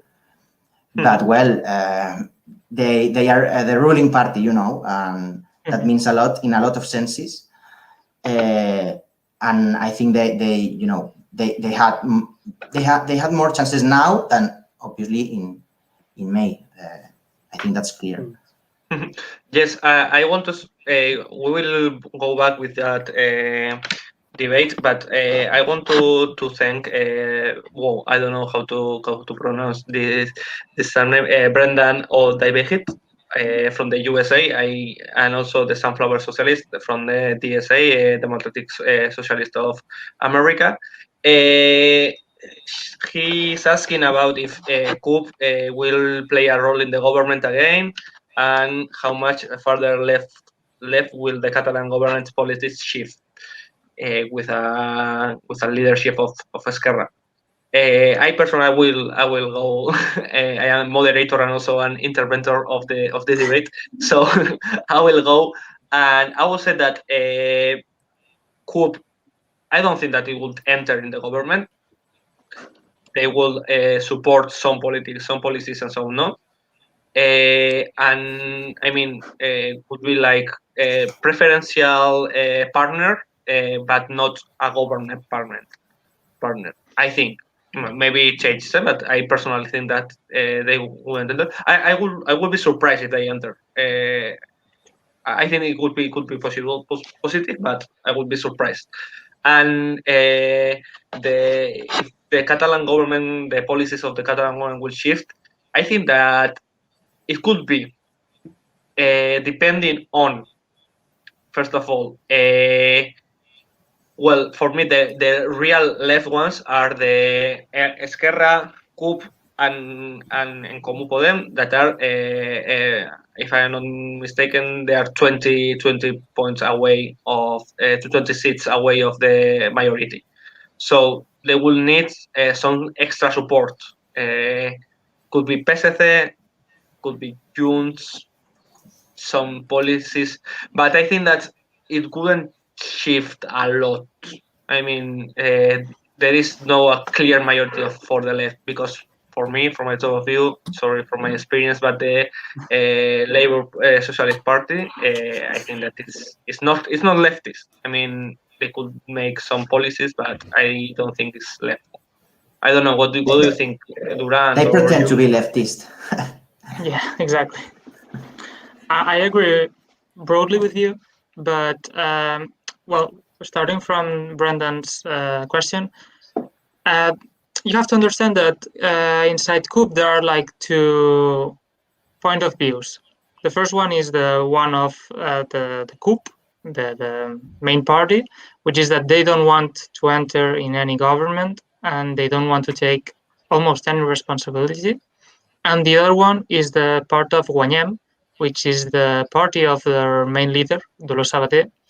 And during the campaign, she said that she was willing to go inside the independentist government and take some responsibilities, but rapidly she was called off, and they told her that she had to say that they would not enter. So regarding this, we should wait a little bit and see how the debates inside COOP develop. But yeah, if they entered the government or they supported the government, I am quite sure that the policies that will be applied in Catalonia will shift to the left, especially because what Aragonés told during the campaign is that with the investiture, we want to have also a pact to approve our budget for the next year, and this means that any party that gives us their support will have to support also the budget. And with this, I think that COOP will pressure to shift some of the expenditures more to the left. That's to say, having more expenses or a expensive budget. And it is true that we might be in a government with Junts, which are like center right. They don't know even what they are, but we will call them that. No, they call themselves social democrats or something like that, no? Yeah. I mean, I was shocked. But I mean, you look at their profiles. No. It's quite clear what they are. Convergencia de toda la vida. Exactly. It's this stigma that's. No, go on. No, you continue. You continue. It's this stigma that some people that are themselves liberals or right wing have a right wing ideology. They have the stigma of calling themselves that, and they tend to like diminish what they really are. But in these last 2 years, we have done a budget that has been expensive. We have reverted the cuts that the Junts party, the old Convergencia, applied in the public expenditure. And we have done, I mean, it's not what we would like to do, but given the circumstances, we have reduced the taxes that students have to pay to access the university, and we have done other policies that have been quite left-wing. But I'm sure that if COOP entered or supported the government, these policies would go a little bit further in that direction. To the left. Yeah. As we're coming up to, in a positive, definitely. As we're coming up to 11:30 p.m., we want to thank you for being with us. Thank you for your contributions. Thank you. Moltíssimes gràcies. Gràcies a vosaltres. You owe me a paella. Of course.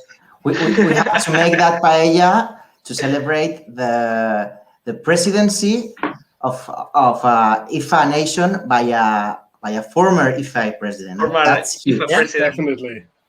That's true. Moltíssimes gràcies, Lluc. Thank you so much. Gràcies a vosaltres. Bona nit. Bona nit. Yes, I wanted to say many things, but maybe we will with Oriol. But we have seen, or in this moment, in the TV3, the percentage of votes of the Junts, Esquerra, COOP which is 45.6, if I'm not mistaken. Then there was that they have won 0.6%. Then there was the I think that was Ciudadanos, PSC, and PP, where they have lost 3%, but I don't think 3.4% that it has gone to Vox, I guess. And there was that also Podemos have lost. What I want to say is that how in those blocks PDCAT wasn't counted, and I think that's important. I mean,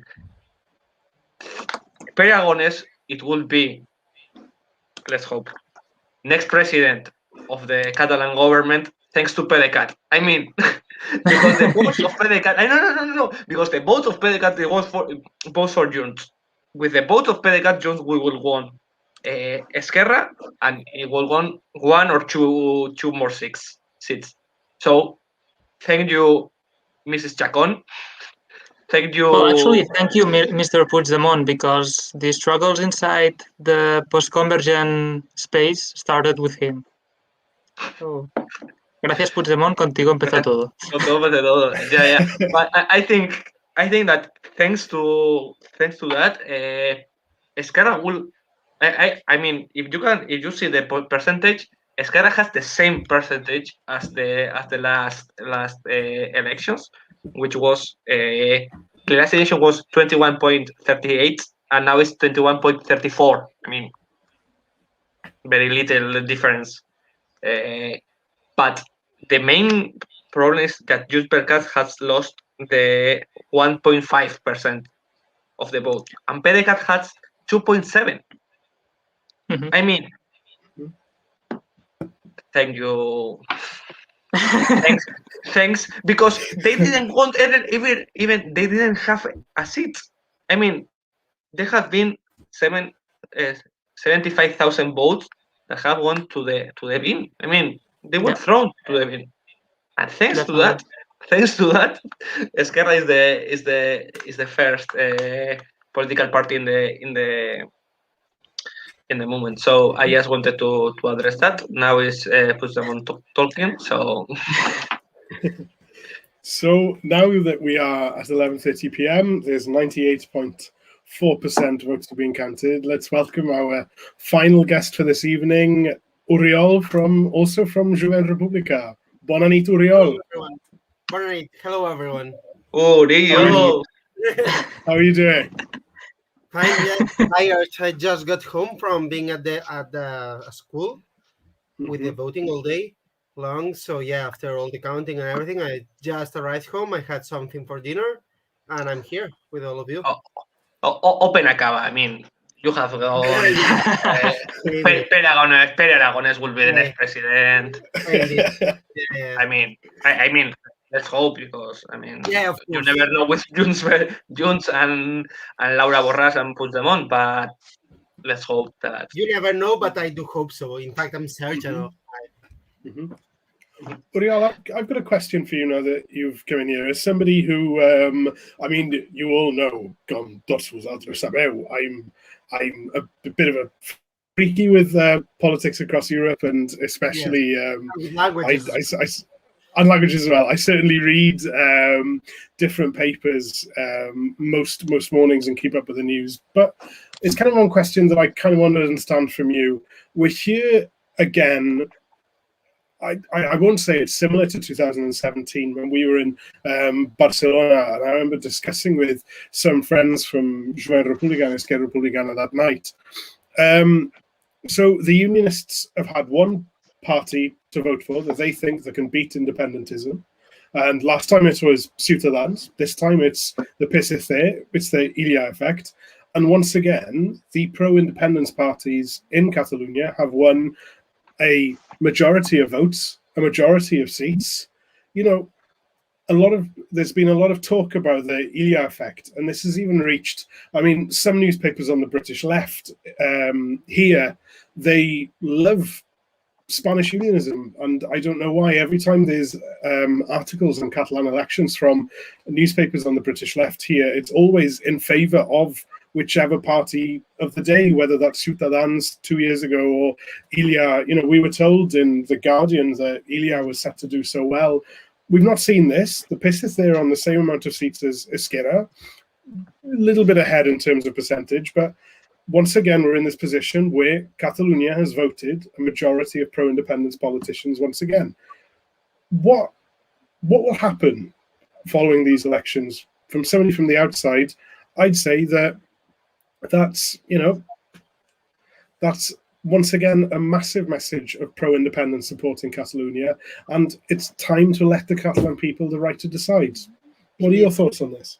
Yeah, just to reflect briefly about what you said. First of all, of course, it's another time, no? As you said, another election that independentism has won, and we should remember, no, 2017 was an election imposed by the Spanish central government, and we won as well. And now we won, but not only in seats, but also in votes, no? And we have like a big vote percentage, vote in independentist options, right? No, and in this case, I think we should not count only the votes that have gotten seats, no, but as well there are other minority parties that have not entered, but also are also independentists, no. And so when we take into account all the votes, we surpass the unionist votes. So that's, of course, as you were saying, no, it's a great victory for independentism. So yeah, it's yet another chance, you know, to obtain the Catalan Republic, let's say, no? And yes, and every election, no, it's even more evident that people in Catalonia want this Catalan Republic. And above all, as well, they want to decide, as you were saying, no? The right to decide is now more evident than ever. And this is a thing that, as I'm saying, we are saying in every election. It's okay, now it's more evident than ever, no? But now it is indeed more evident than ever because we've won in votes. That's for me an impressive thing. And just if you let me a brief commentary in the results, I want to talk first of all about the victory of CUP as well, no, because they have more than doubled seats. They came from having 4 seats, now they have 9, no, and that for me is a huge thing. As well, relating to what you were saying before, no, with Duran. Oh, if the government now will turn a bit to the left, well, in my opinion, it will do much so if CUP like supports the government, no, because they have more force to really force the government onto the left. Yeah, and as well, though, I have to like, of course, I do not like at all the entry of Vox with 11 seats because, well, yeah, for me now the only option is that the anti-fascist fight that here in Catalonia, I think, in my opinion, is quite strong, but now it has to be even more strong because now they do not only are there like talking sometimes, they are in parliament. So they have like a big stand to talk from, and this is something that we simply cannot tolerate. So Yeah. so they have 11 seats. I do not see a chance that they can have any say on any government, but they are there, no? And the simple fact that they are there, that's for me, it's horrible. Yeah, it's quite a nightmare. So we will have to fight more than we are already doing. Yes, until they are completely defeated. Yes, Factbox. But I want to, if it is possible, to put the sound on for Oriol Junqueras that is now talking. What is he's saying? Maybe Hlith or Adrian and so on. If you can put it, if it's okay, and then we can continue discussing it. Yeah, I will try. I will be mindful of our viewers who I'm trying to unmute. Sorry. No, I think that it's. I mean, yeah, you should go up roll up the mouse. Maybe not. No. No, it's not working. Right. they are talking us that it's not working. That doesn't matter. Well, how was on the day, Oriol? You have been in a school. How was your school? Talk us out. I mean, it is a normal school. It is a. I mean, it is a. Where is the school and what is the type of neighborhood and so on? Okay, yeah. First of all, though, if you let me, just to mention, no, that we're seeing here Oriol Junqueras talking, and if I'm not wrong, tomorrow he will be sleeping in prison again. Mhm. So Yep. just to state that. And about what you were asking, so I've been all day in a school in Gracia, that's a neighborhood in Barcelona, which is that it's in the north of the city, and so it's not very mixed in society, let's say, but it does have like it normally tends towards what today is Junts and Esquerra. Okay, so it's not a very unfriendly neighborhood for us. Well, for my party, and for Durans, Joint Republicana Esquerra. And in my school, in fact, Junts has won in most tables. So we're seeing that in my school, at least, para Poveda, it's not been quite representative of the overall nation.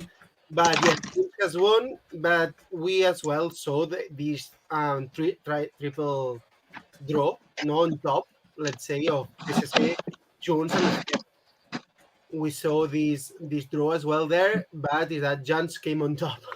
Uh, Surprisingly, let's say. But yeah, of course, glad of the result. And about people coming to work, of course, I assume that you've already talked about the low participation of people in this election. It's true that we saw very like people came much more, separated amongst them all. Normally, normal elections and other elections, we have like 2 or 3 hours that are crazy of people, and today that was not the case. Maybe at midday we had a lot of people there, but it was not as crazy as some other years has been. That's been, yeah, quite crazy. So yeah, and as well, I want just to comment that the last hour, 7 to 8, was the hour that was recommended by the Catalan government for people with COVID, with the virus, to go and vote. And I have to say that in my school, and from what I've read and I've listened, in all Catalonia, there was very, very little people. No, and that's the thing that I read as people with the virus had already voted by the post, and said I don't want to go there because of course it's a risk not only for them but for all the people that they encounter. No, but yeah, in my school it was quite nice, surprising. I don't know how to say it, to see how at 7 everyone in the tables, where you go to vote, was with a full EPI, protected with a vest and and the mask and everything, like for if they were expecting ill people, but they never came. I mean, I only saw in this hour like 5 people entering, and we of course don't know if they were sick or not. But Yes. No, sorry. I wanted to spot that the percentage of participation have drawn 26%, which is pretty a lot. But yeah. I also want to say that the last elections was like top elections because I mean it was after the 1 of October, 3rd of October, after the enjailment and the exile of the previous government, and I think that it was like everyone was super politicized. 24 hours about politics, so it was about Catalan politics, and it was like it was even a sense of referendum, a plebiscito. I mean, it was that atmosphere, and I think that nowadays it does. I mean, it was just the opposite. I mean, like no one was caring about the Catalonia and so on. So I think that it's important to keep in mind on that. I mean, I don't think that the comparison with the last election is pretty fair. I think that maybe we should compare like 3, 4 election before Yeah. in order to get the difference with the pandemic. I mean we're in a pandemic situation, so Yeah. I think that the comparison with other elections, mainly in votes and so on, I think it is unfair. I think the most fair thing is like to compare in percentages, which I think that because the pandemic, it affects all of us. I mean, in that sense, I mean, I am not saying that that affects everyone equally, but I think that it affects everyone. So I think that the percentage is the most accurate thing to compare with other elections. I mean, like, okay, this party has won, this party has left. I think that's important. Yeah. I just want to come in quickly here because we have this momentous occasion, really. Here we are in an IFE live stream in an IFE event, and in front of us is the former president of IFE, Pere Aragonès, who is the favoured candidate for the Catalan presidency. This is a momentous occasion, and I know because of problems with sound that we can't listen to his speech, but I've been posting up some of the messages that he has said. So he reiterated what Oriol Junqueras said beforehand. For the first time, Oriol Junqueras said, for the first time, we, pro-independence parties, have succeeded 50% of votes in support of Catalan independence at an election. It is a clear message to the world. Pere Aragonès reiterated that message. For the first time, Catalan independence has won more than 50% in an election, and this country starts a new phase. He then went on, and this touches what we spoke about earlier, how the EA effect failed. Pere Aragonès said in his speech that the kind of work of the state against Catalan independence has failed once again. And he says, I tell Sanchez that it is time to resolve the conflict, to sit and talk. This is the language that we expect to hear, obviously, but these are really strong messages and strong signs for the pro-independence movement, I think, from somebody outside. How does it feel to you, both Duran and Oriol, who are Catalans? Pere Aragonès leads your party. How do you both feel seeing this? I mean, if I go, I am very proud, especially because when I started my militants in Jovent Republica, he was still in the party, and we are from the same region of Catalonia, so I got to work with him in all the activities of JERC during 1 year. But for me, I mean, I'm very proud that he will mostly be the next president of Catalonia. But for me personally, it's more important that Pau Morales, our former spokesman, has entered the parliament and will be a MP for our party. He's also from my region, Almaresma, and he was the first person I met when I started forming part of La JERC, and it really is a great sensation for me. Yeah, indeed. I mean, I'm not from Maresma, as Duran said, with Pau and Pere, but yeah, knowing that we, as you said before, no, that Pere has been an IFE president as well, the second, no, I believe, and as well he's been the spokesperson, no, of JERC at that time. Now we've changed name to Jovent Republica. So yeah, it's immense. I mean, I'm immensely proud as well of seeing someone that was in my same organization. I think I did not coincide with him as Duran, but by very little, of course. So yeah, it's very good, and to see him and see Esquerra being in presidency in Catalonia, something that did not happen since before the Civil War, no, since the Second Republic. So like that, now nearly 100 years after, we are returning to being to the presidency of Catalonia, and so a left party, an independentist party, a Republican party, no, openly Republican, is coming to presidency, and that's very important as well. Yes, and we will go back with Esquerra and Esquerra politics and strategy. That I think it's pretty important to understand. But there's a comment of Phil Tester that people with COVID were allowed to vote in person. I mean, Yeah. Is that? Yep. And why and how? I mean, you cannot restrict the right of vote. So facilities were made in order for these people to exert the right to vote. It's quite basic and democratic, I would say. Yeah, indeed, is that you cannot restrict, no, as Duran said, the right to vote. So precautions were made and were taken into account. As I said, the Catalan government recommended, people to vote at certain hours.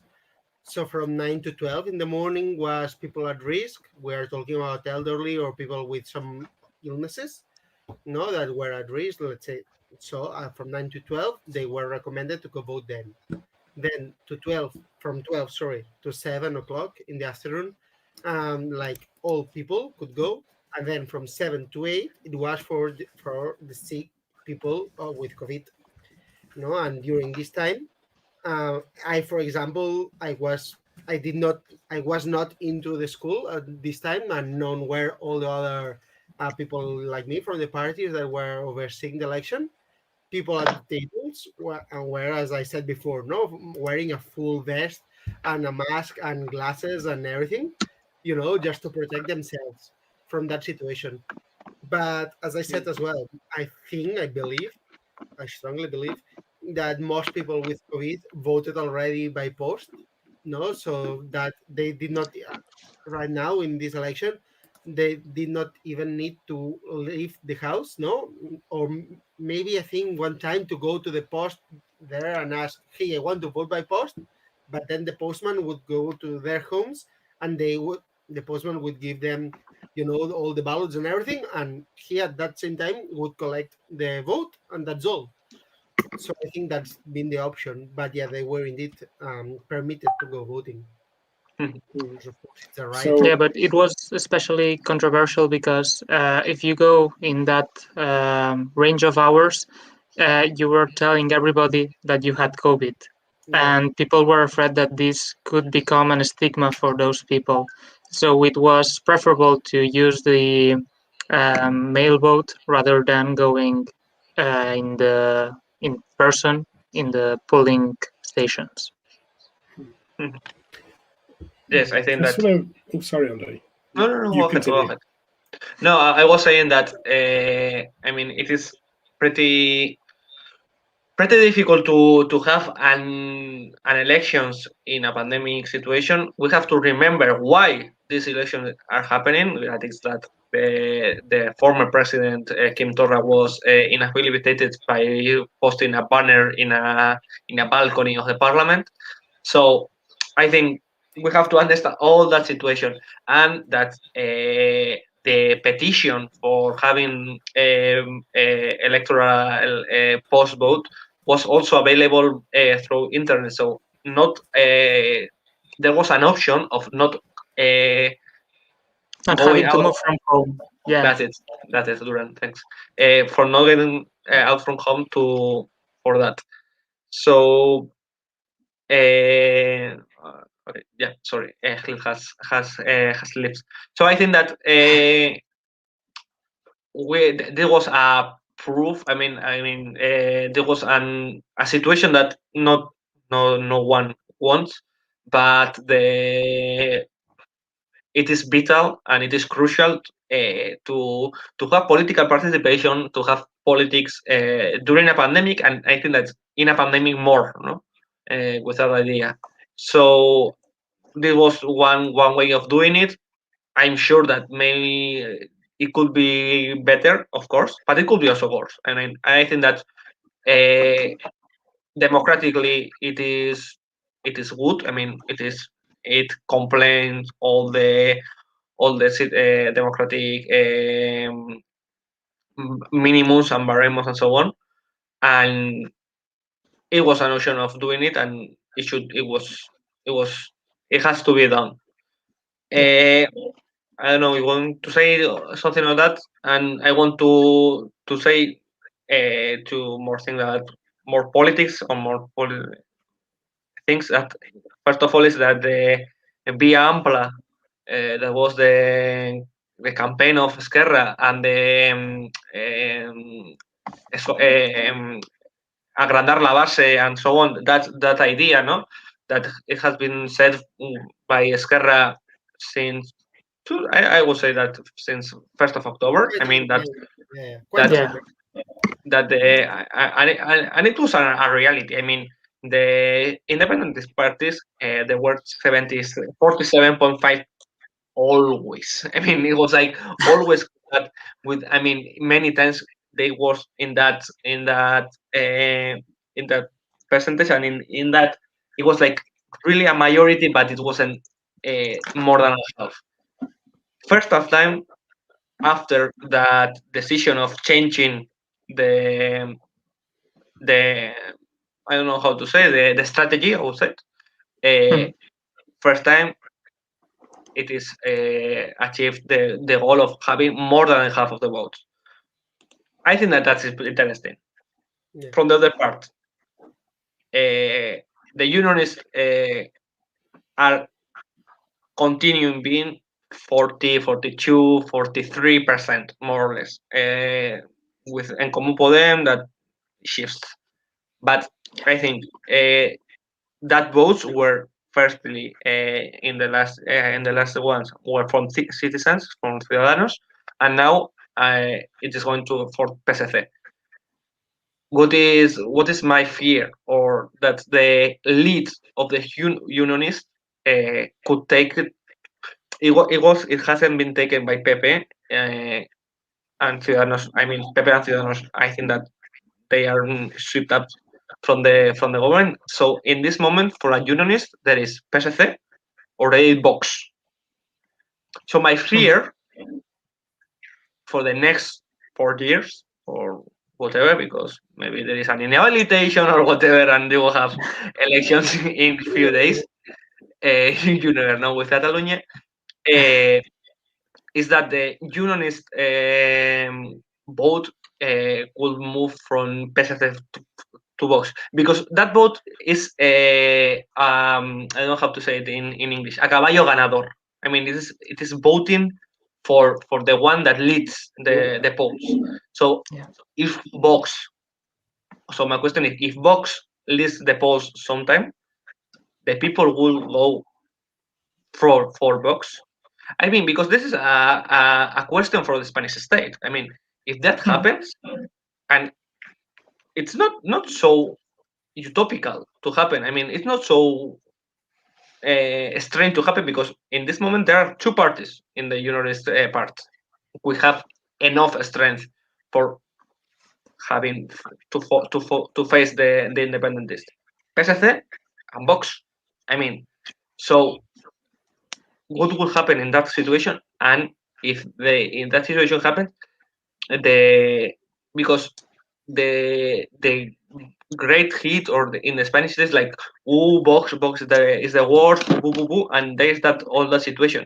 But the thing is, in the Spanish state, what will happen? Okay, we accept the independence movement, or we'll go for Vox, even and the nation and the, I don't know if I am explaining.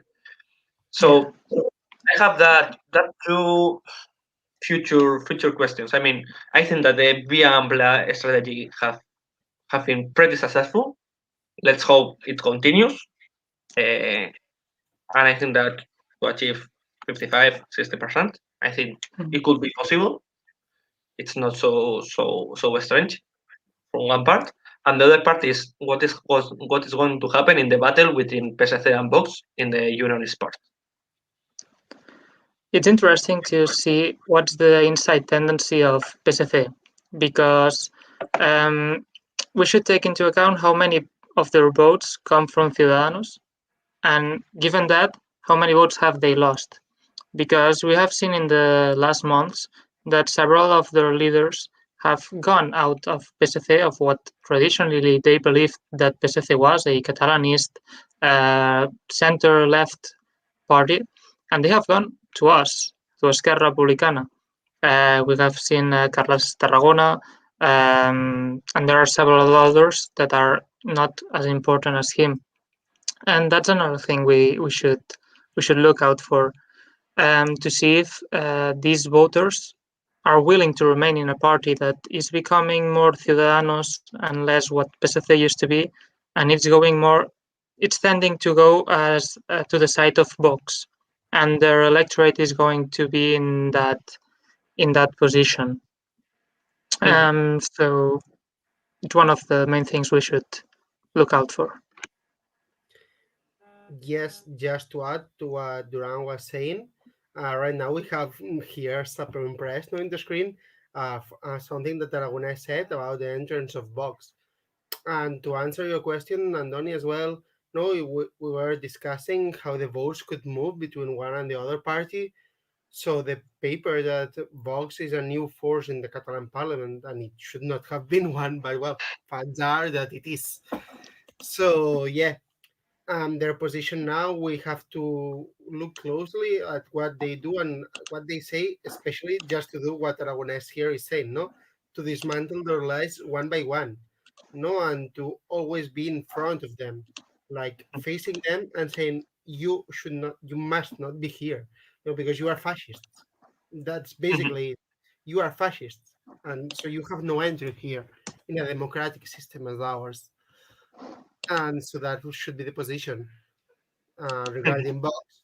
And just to answer more concretely what you were asking, Andoni, I think that as well, voters from both parties will now, of course, voters of PSC that have always voted PSC, they know what they are voting and they are convinced of that. But voters of Vox have been probably first-time voters of Vox in the Catalan parliament, I mean. They could have voted them in the Spanish Congress, whatever. So they will as well look closely at what Vox is doing, what they are doing with their votes. No, you understand me? What I'm saying? Of course, so they will be looking, okay, it has been my vote useful for what I believe, what I want. So of course, Vox now is in a situation that they have as well to look at what they are doing, to look at themselves, because they, in their view now, I'm stepping into that situation now, they have not to disappoint their voters. And the point then for all other parties, in my point of view, is just for them to do that, to show these people are liars, these people are populists of the worst kind, and I think that's the main thing that we have to do as I said before, to beat them. Yeah, I understand. Go ahead.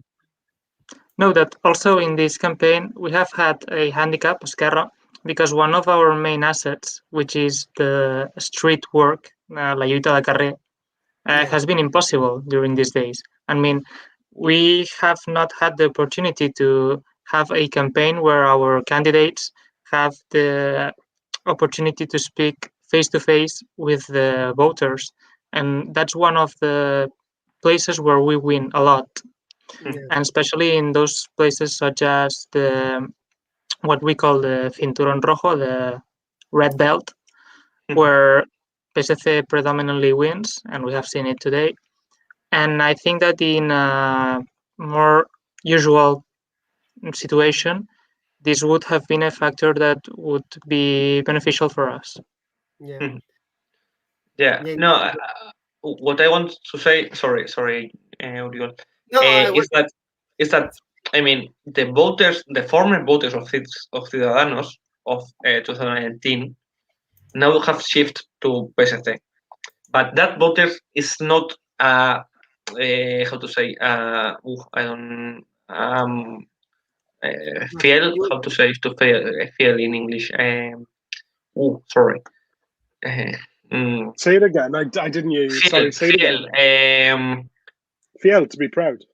Loyal. No, loyal. That's it. It's not a loyal vote of PSC. It's not historical voters of PSC. Thanks, Bander.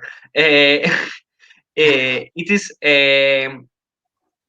a voter that shifts in order, like they are. I think that they are truly unionist, and they will vote the best unionist party, or the unionist party that is go ahead.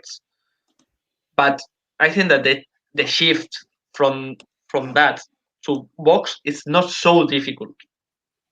if everything follows as we follow.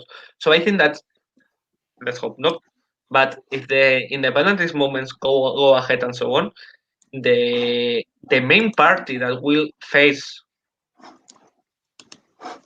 the independentist movement, it will be Vox, which is really complicated, because it will happen a really astrological situation, which is that in the Spanish state, the worst party is going to be Vox. Like, well, of course, all the independentists, but I mean, always. But in the electoral arena of Spanish politics, it's like, well, Vox will be the worst, and so on. But when we change to Catalan, it's like Vox is okay. They are bad, but okay. Let's. I mean, I think that will be interesting, and that will be, I don't know, hard, but it will change the political situation in many places. Yeah.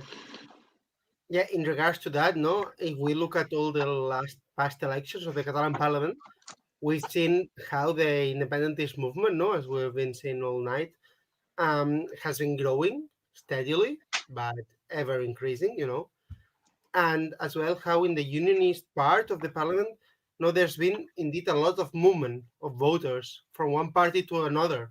Ciudadanos, for example, did not exist 20 years ago, for example. No, I don't know if many people watching this is aware of, but they appeared, Duran, please remind me, I think by 2011, I would say the first time. I think, yeah. I don't know. So yeah, it's like I remember the first time I saw Albert Rivera, that in his campaign poster he was naked. Yeah. Rivera made the first campaign in the European elections in 2009 with Libertas. Yeah, the party is founded in 2005. Sorry? That the party is founded in 2005, but until 2009 they don't go present themselves into a campaign. And in this period, we've seen them arriving at the top, at being the first force. In the election 2017, they were first force with 36 MPs, 36 seats. And now, 3 years later, we've seen them destroyed with only 6 seats, so they've lost 30 seats. And of course, these 30 seats have moved to Vox, have moved to PSC. But today, in fact, at the school, I was talking with a person from Ciudadanos, precisely, there, and saying, yeah, of course, we'll lose to them. But because they had won them from PSC, of course, not from Vox, because Vox were not there. But so when Ciudadanos went so up, it was because some PSC voters borrowed the vote to them. No, and now they've seen, okay, yeah, Ciudadanos maybe is not the best option, so let's go back to PSC. But what this shows is precisely that, that this vote is movable between one party or the other. Just for it to be unionist, it seems to be the only reason that is needed for these voters to move. And that's, of course, we're saying very dangerous. But again, I'm saying, in 10 years, we've seen Ciudadanos appear, rise to the very top, and then fall. So that shows as well how the unionist bloc in the Catalan Parliament, is very volatile. If I can say it like that, how it's just that in 10 years a party can appear and disappear. Because for me now they are explicitly disappeared. It's only. I mean, there is not much that they can do. It's a matter of time. Yeah, next election probably they will disappear completely. No. So that shows maybe in 5 years we'll have another party, a new party, in the unionist bloc. So it's very volatile, everything. But of course, Vox, it looks like it will be here for a time. So as I said before, we'll have to fight it with other forces and more. So let's have a recap of the results. We're coming to 10 past midnight. We are 99.1% of votes counted.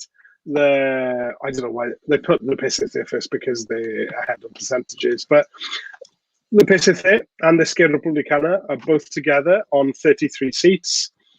Junts has 32. There's 3% between the top three parties in these elections. Then we have Vox on the far right on 11 seats. Then we have CUP, the Popular Unity candidate, pro-independence on the far left. Then we have En Comú Podem on 8 seats. We had this discussion earlier. They're neutral, sort of, somewhere in the middle there. But they're on the far left as well. They're currently in coalition government with the PSOE, who is the Spanish version of the PSC. And then we have the Ciutadans Party, who won the largest amount of seats last time. But of course, now they are in 7th place, having lost a huge amount of votes, a huge amount of seats. And then in last, we have the Spanish centre-right party, the second largest party in the Spanish Congress, on 3 seats. Are the PP now so low that will they be able to form a parliamentary group, or what is the threshold for forming a parliamentary group? It's, I think, 5. 5. Or no? Is it 5? Yeah, 5. Yeah. Yeah, 5. 5 because when CUP was 4, Esquerra gave them 1 or 2, I think. If I am okay. What I wanted to say is that Esquerra have made pretty well in the red belt. I mean, I am seeing, for example, the Santa Coloma de Gramenet results, Santaco a tope, and I think I think it is unfair to compare with the previous election, but I think it's pretty fair to compare with the municipal ones. In the municipal ones, well, of course, PSC won by more than half of the votes, with 22,000. Today, they won 14,000 of votes, with a 41%. Esquerra in the municipal ones, there was the fourth. In today was the second fourth, with 15% of the votes, having 600 more votes than in the municipal one. And the third party was it has been Vox with 10% of the votes. So I think that it's pretty interesting to see how the red bell has won. Of course, PSC have won a lot, but the second force mainly has been Esquerra, and I think that what we have already said, the Via Ampla, the Ejemplar la Base, and so on, this is the Ejemplar la Base. This is the fruits of an really incipient work that has been only in 3 years. I mean, the change of a strategy and so on has been pretty big, and I think that it's a little piece of what the work has been done. And the third thing to say is that in this red belt, the entrance of Vox is pretty high. I mean, the idea that Vox is entering in the labor and in the working class cities, it's pretty real. I mean, like Santa Coloma de Gramenet is really a working class city, and it has been the third force in here. So I think that these 3 things are important to keep in mind, and I think that that's the place that Esquerra could continue working. I mean, you have given a very good example, because in Santa Coloma de Gramenet, in the last municipal elections, it was the first time that Esquerra got representation in the council. So the improvement is evident, but we have also to take into account that the actual mayor of Santa Coloma de Gramenet is Núria Parlon, who was one of the biggest leaders during, I would say, like 10 years ago in the PSC, and she has a very good reputation in the town. So it's quite difficult in the municipal elections to win her. Almost impossible. Yeah. Yeah. Go ahead, Oliver. As I was saying, as Duran just said, no, in the council elections, and I would say this is probably the situation in most parts of the world. No, I would say maybe not in Barcelona itself because we have more than 1 million people, but in most towns, no, is the reputation of the person that is running for being the mayor. And no, as Duran was saying now, the example of Nuria Perlon, that yeah, it's very interesting. And now I just wanted to comment a thing as well, not related to what you were talking about, but of course the elections. There's the interesting situation of the communes, no, of Comú Podem, this force that we see in purple with the 8 seats. No, that here in Catalonia, and I suppose in the rest of Spain as well, is said, no, that normally when a party is in the Spanish government, this helps them, no, in regional elections, no, because they have more stands to speak from, no, and they have proof of what they are doing in the Spanish Congress, and right now in Spain, as most people must be aware, I'm sure, we have a coalition between the socialists, the Spanish branch, let's say, well, Spanish party of the PSC, not the Spanish branch, and Podemos, that is as well the Spanish party of Como Podem. No, and we've seen PSC increasing as well with the Fectailla and everything that we've been talking about, but we've seen the comunes staying at 8. That's the same position that they were. And not only that, but for me, what's more important, no, normally Podemos in Spain is regarded as the new party, no, the party that will change things. And sometimes maybe as even the anti-capitalist party, no. But here we've seen today how they've been surpassed by CUP, no, that's the Catalan anti-capitalist party, no, that showing that maybe there's more people that do think that CUP represents a better chance to really change things than the comunes, no, like than Podemos. No, and this shows as well a different mindset, let's say, in the political frame, no, between the whole of Spain, let's say, and Catalonia. No, that because yeah, people in Catalonia is that, as I said at the very start when I started here in the stream. No, that for me the CUP having more than double the result. Remember that they were coming from having 4 seats, and they've come to 9, and it's more than comunes. No, this reminds me, for example, in of course changing everything, no, and putting it in a little bit on my home in Esquerra. Know that when we saw in the Spanish elections how Esquerra only in Catalonia got more seats in the Spanish Congress, than Ciudadanos in the whole of Spain. No, it's like we're seeing how, yeah, the Catalan version, let's say, more or less, no, here is getting more than Podemos. No, and for me it's very important as well. I'm very happy for the people in CUP, indeed, because I think that, in my opinion as well, I have to say that I think that it's a shame that they do not want to enter government, but that's the thing that they have to decide. And now, Duran, don't know if you want to say something about what I just said, but yeah. There's another factor that I think we should take into account. Well, actually, 2 factors. The first one is that in Catalonia, there is 1 million people that have not had the opportunity to vote in these elections because of their nationality, because the strangery law, the foreigners law in Spain does not allow them. And that's 1 million people that live, they pay their taxes in Catalonia and in Spain. They do their obligations, they work here, and they don't have the right to choose their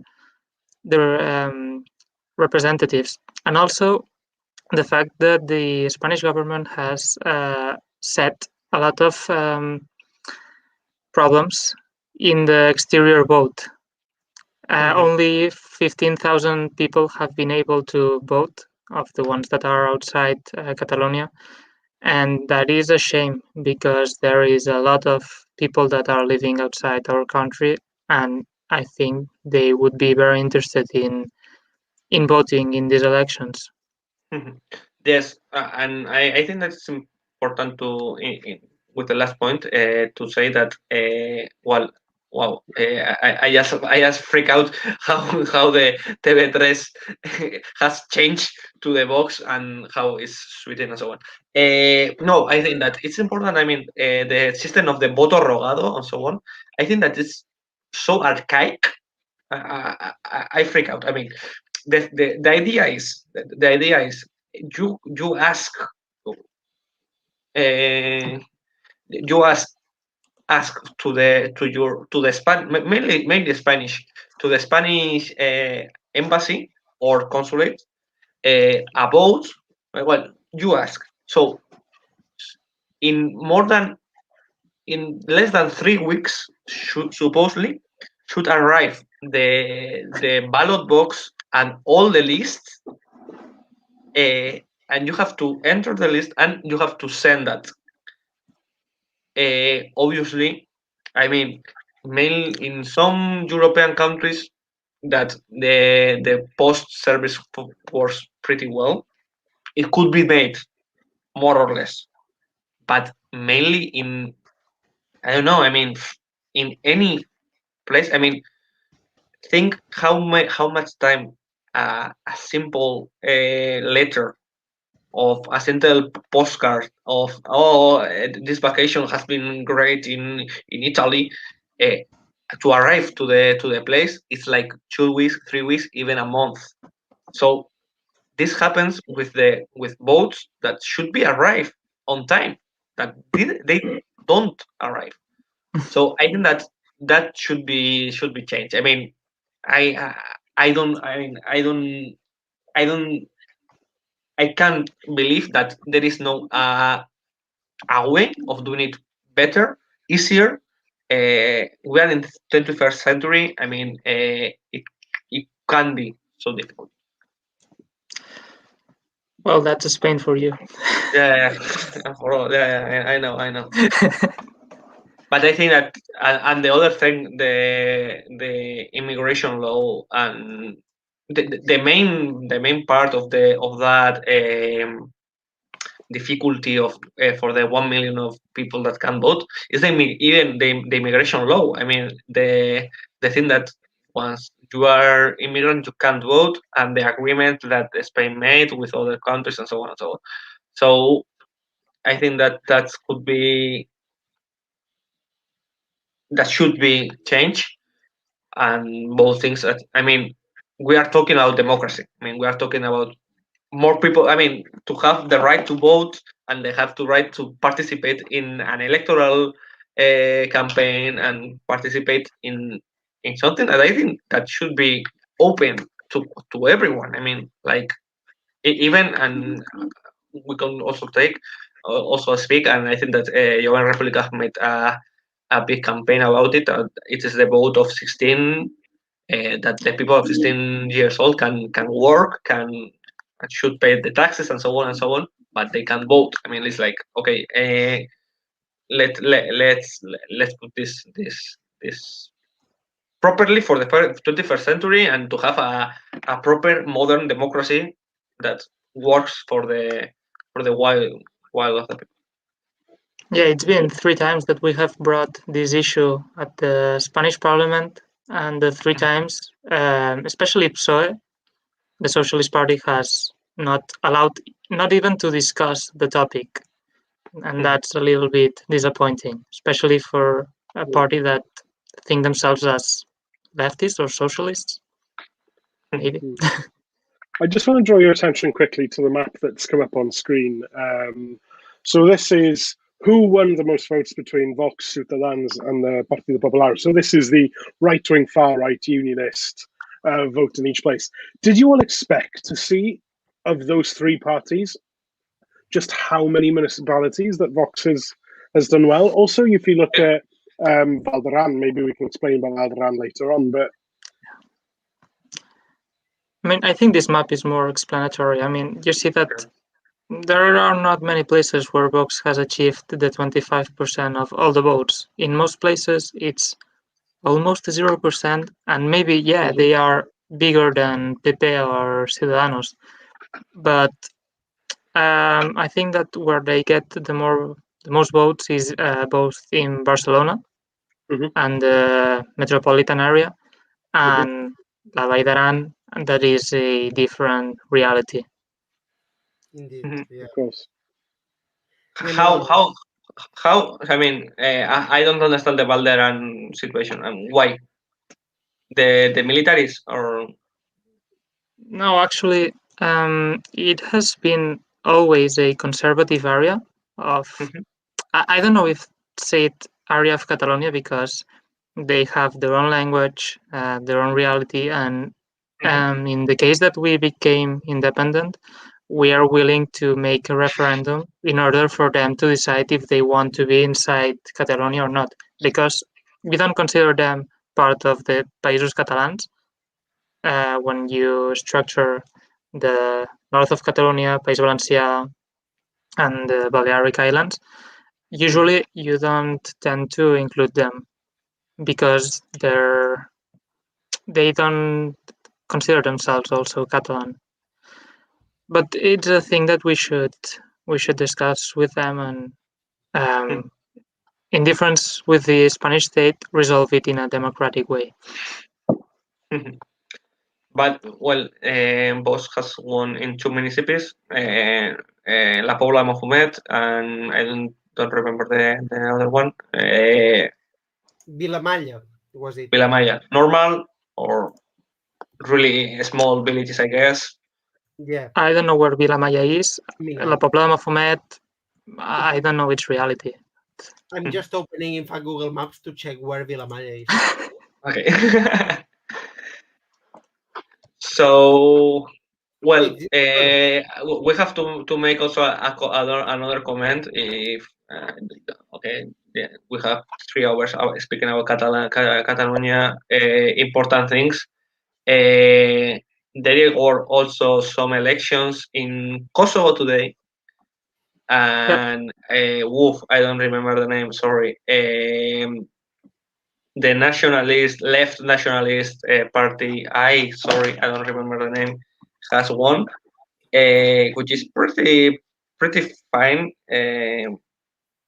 In order, I mean, it's like, okay, they admit that maybe Kosovo to be an OTAN, European Union, unique situation, it's not the greatest thing, and that the corrupt system made by UCK, it's not the greatest thing. And I think that Bete Bendoche, that means self-determination. But just saying that the Balkans are now fine. So what do you think? This has been the results. Now we have finished with the scrutiny. It's almost finished. You will sign this result 24 hours before. Uriola and Durán. For Kosovo, I mean, yeah, No, sure. for Kosovo, no, for Catalonia. Well, for Kosovo, obviously, but. No, I'm not joking. I mean, I am very interested in the whole situation in the Balkans. I'm a Balkan fanatic, actually. And just going back to the Kosovo situation, I think one of the most important things is that the reality of the country has been shown. And most of the parties that have been elected are Albanian, which is the vast majority, the ethnic majority of the country, not Serbs, which are the ones that are claiming that Kosovo is part of Serbia. So I think that countries such as Spain should take a wise decision and recognize internationally that Kosovo is an independent country. Having said that, during these past days, I was expecting worse results for us in these elections. I tend to be quite pessimistic, but also the bubble of Twitter affects me. But after the different polls that TV3 shown at 8, I was very optimistic, and it's like a mix between the two feelings. I think that the results are in overall quite good. Uriel? Yeah, in regards of the elections here in Catalonia, I basically think the same that Duran just said. No, of course, I think there are very good results in the first Esquerra. The only thing, of course, that I do not celebrate at all is the entry of Vox with 11 seats. I mean, that's a horrible result. But yes, overall, I think that we have to celebrate always, as again, taking into account the entry of Vox, but we do have to celebrate the results of Esquerra. So yeah, I'm quite happy with them.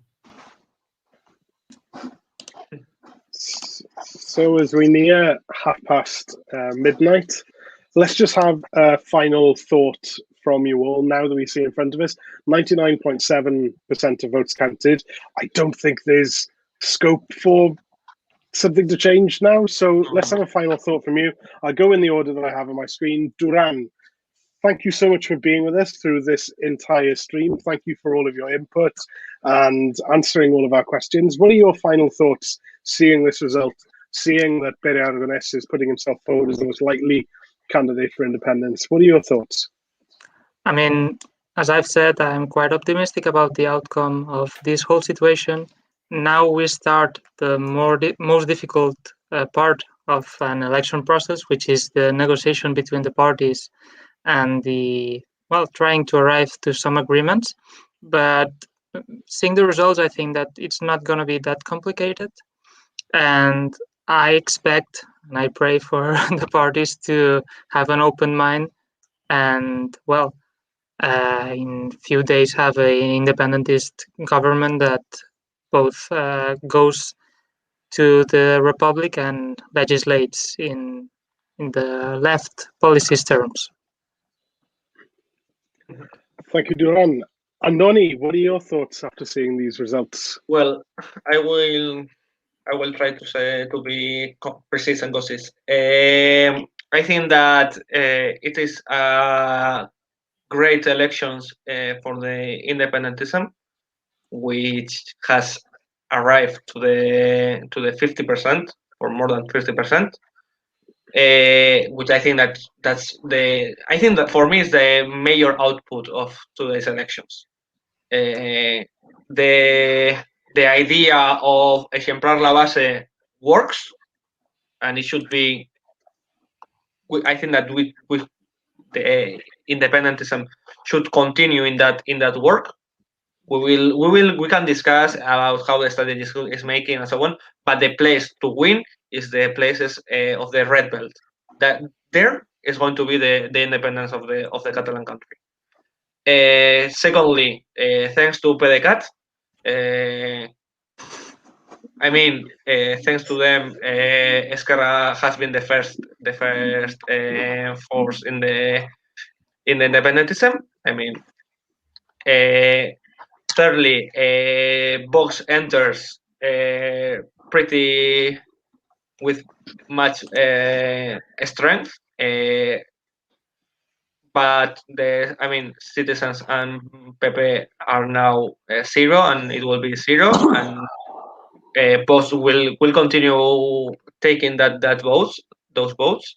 So there is a question for the unionist spectrum that is like if they are going to accept Vox as an validate intermediary for their aims.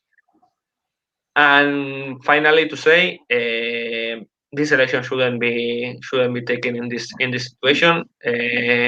COVID-19 and the pandemic situation needs political parties and political decisions, not judges, not judges making politics and so on. Let's care the people, and the best way to care the people is to make agreements and to do politics.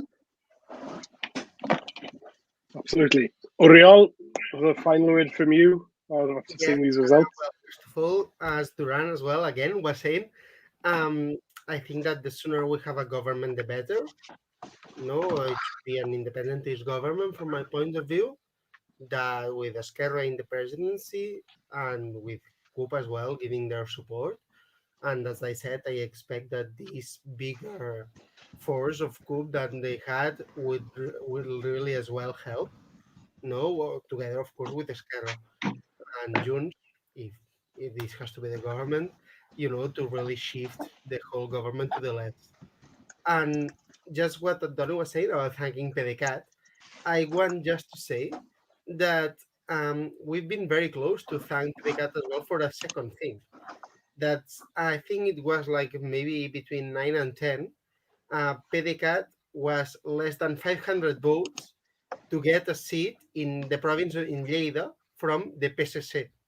So if they had gotten this seat, Esquerra would be the only sole winner, and PSC would be 32, with PDCAT then gaining one seat into the Catalan parliament. I was really hoping for that to happen, but unfortunately it didn't. But just to say that we were very close then to thank them for a second thing, apart from what you were saying, Andoni. So, to all of our panelists and guests this evening, Duran and Noni, thank you so much for being with us for this whole stream. Oriol, thank you for coming in as a guest at midnight. Yeah. Also, And at least it's not the time. I just wanted to say for our viewers and so on, I hope you have had a good time with us. And the next one, Claire, this in your home, I guess. Well, we'll come to that. So, firstly, I just want to say thank you so much to all our guests. So, Esquerra Casco, to Lorena, the president of IFA, who brought some energy early on and some great encouragement to young people. To Adria Cisternes, who brought in some really interesting insight about the collapse in the vote for Ciutadans, about elections during the pandemic. So, moltes gracias, Adria. Aitziber, Esquerra Casco, once again. Andrea Garcia, thank you so much for coming and speaking about how to combat the far right. Moltes gracias a you, and finally to you, Oriol. So, that was our first election live stream. We're trying new things because of the situation where the pandemic leaves us. I wanted to be in Barcelona tonight celebrating with friends from Esquerra. I'm sure that a whole of IFE wanted to be as well, and you watching at home. For those of you watching at home, thank you so much for tuning in, whether that was on Facebook, on YouTube, and on Twitch. Thank you so much for your comments, for your questions. Thank you so much for interacting with our panel. We are hoping to do events like this again. So as Andoni mentioned about the elections, which will be in my home, which is Wales, a bit more complicated because we like to count for hours and hours and hours. And I don't think anybody wants to sit on a live stream for 12, 40 hours, but maybe, it could be. So we'll have a look at elections coming up. If there's something that you want IFE to highlight in an event, in a conference, get in touch with us on our website, on our social media. Make sure you follow us on Facebook, on YouTube, on Twitch, on Twitter, where you can watch all of our previous streams. We have discussions with IFA MEPs, with former MEPs. We have the conference that we held on the future of Artsakh and resolving the conflict there. And stay tuned for future conferences and events that we will organize. From myself, thank you so much to you three for being with us. Two of you for most of the night, Oriol for the last 37 minutes. Thank you so much to Adrian, who has been working in the background, has been keeping us all in check and ensuring the smooth invitation of all our guests. So, and also, congratulations, first of all, to Pau, who is the primary candidate from Jovent Republica. He will be in the parliament representing Barcelona. Congratulations to former IFE president Pere Aragonès for being the principal candidate going into the negotiations on who will be the next Catalan president. Congratulations to Jovent Republica and Esquerra Republicana on some excellent results for your parties. We hope that we can meet in person soon, but until then, stay tuned for our social media for future events. So from us all here tonight, good night and thank you very much.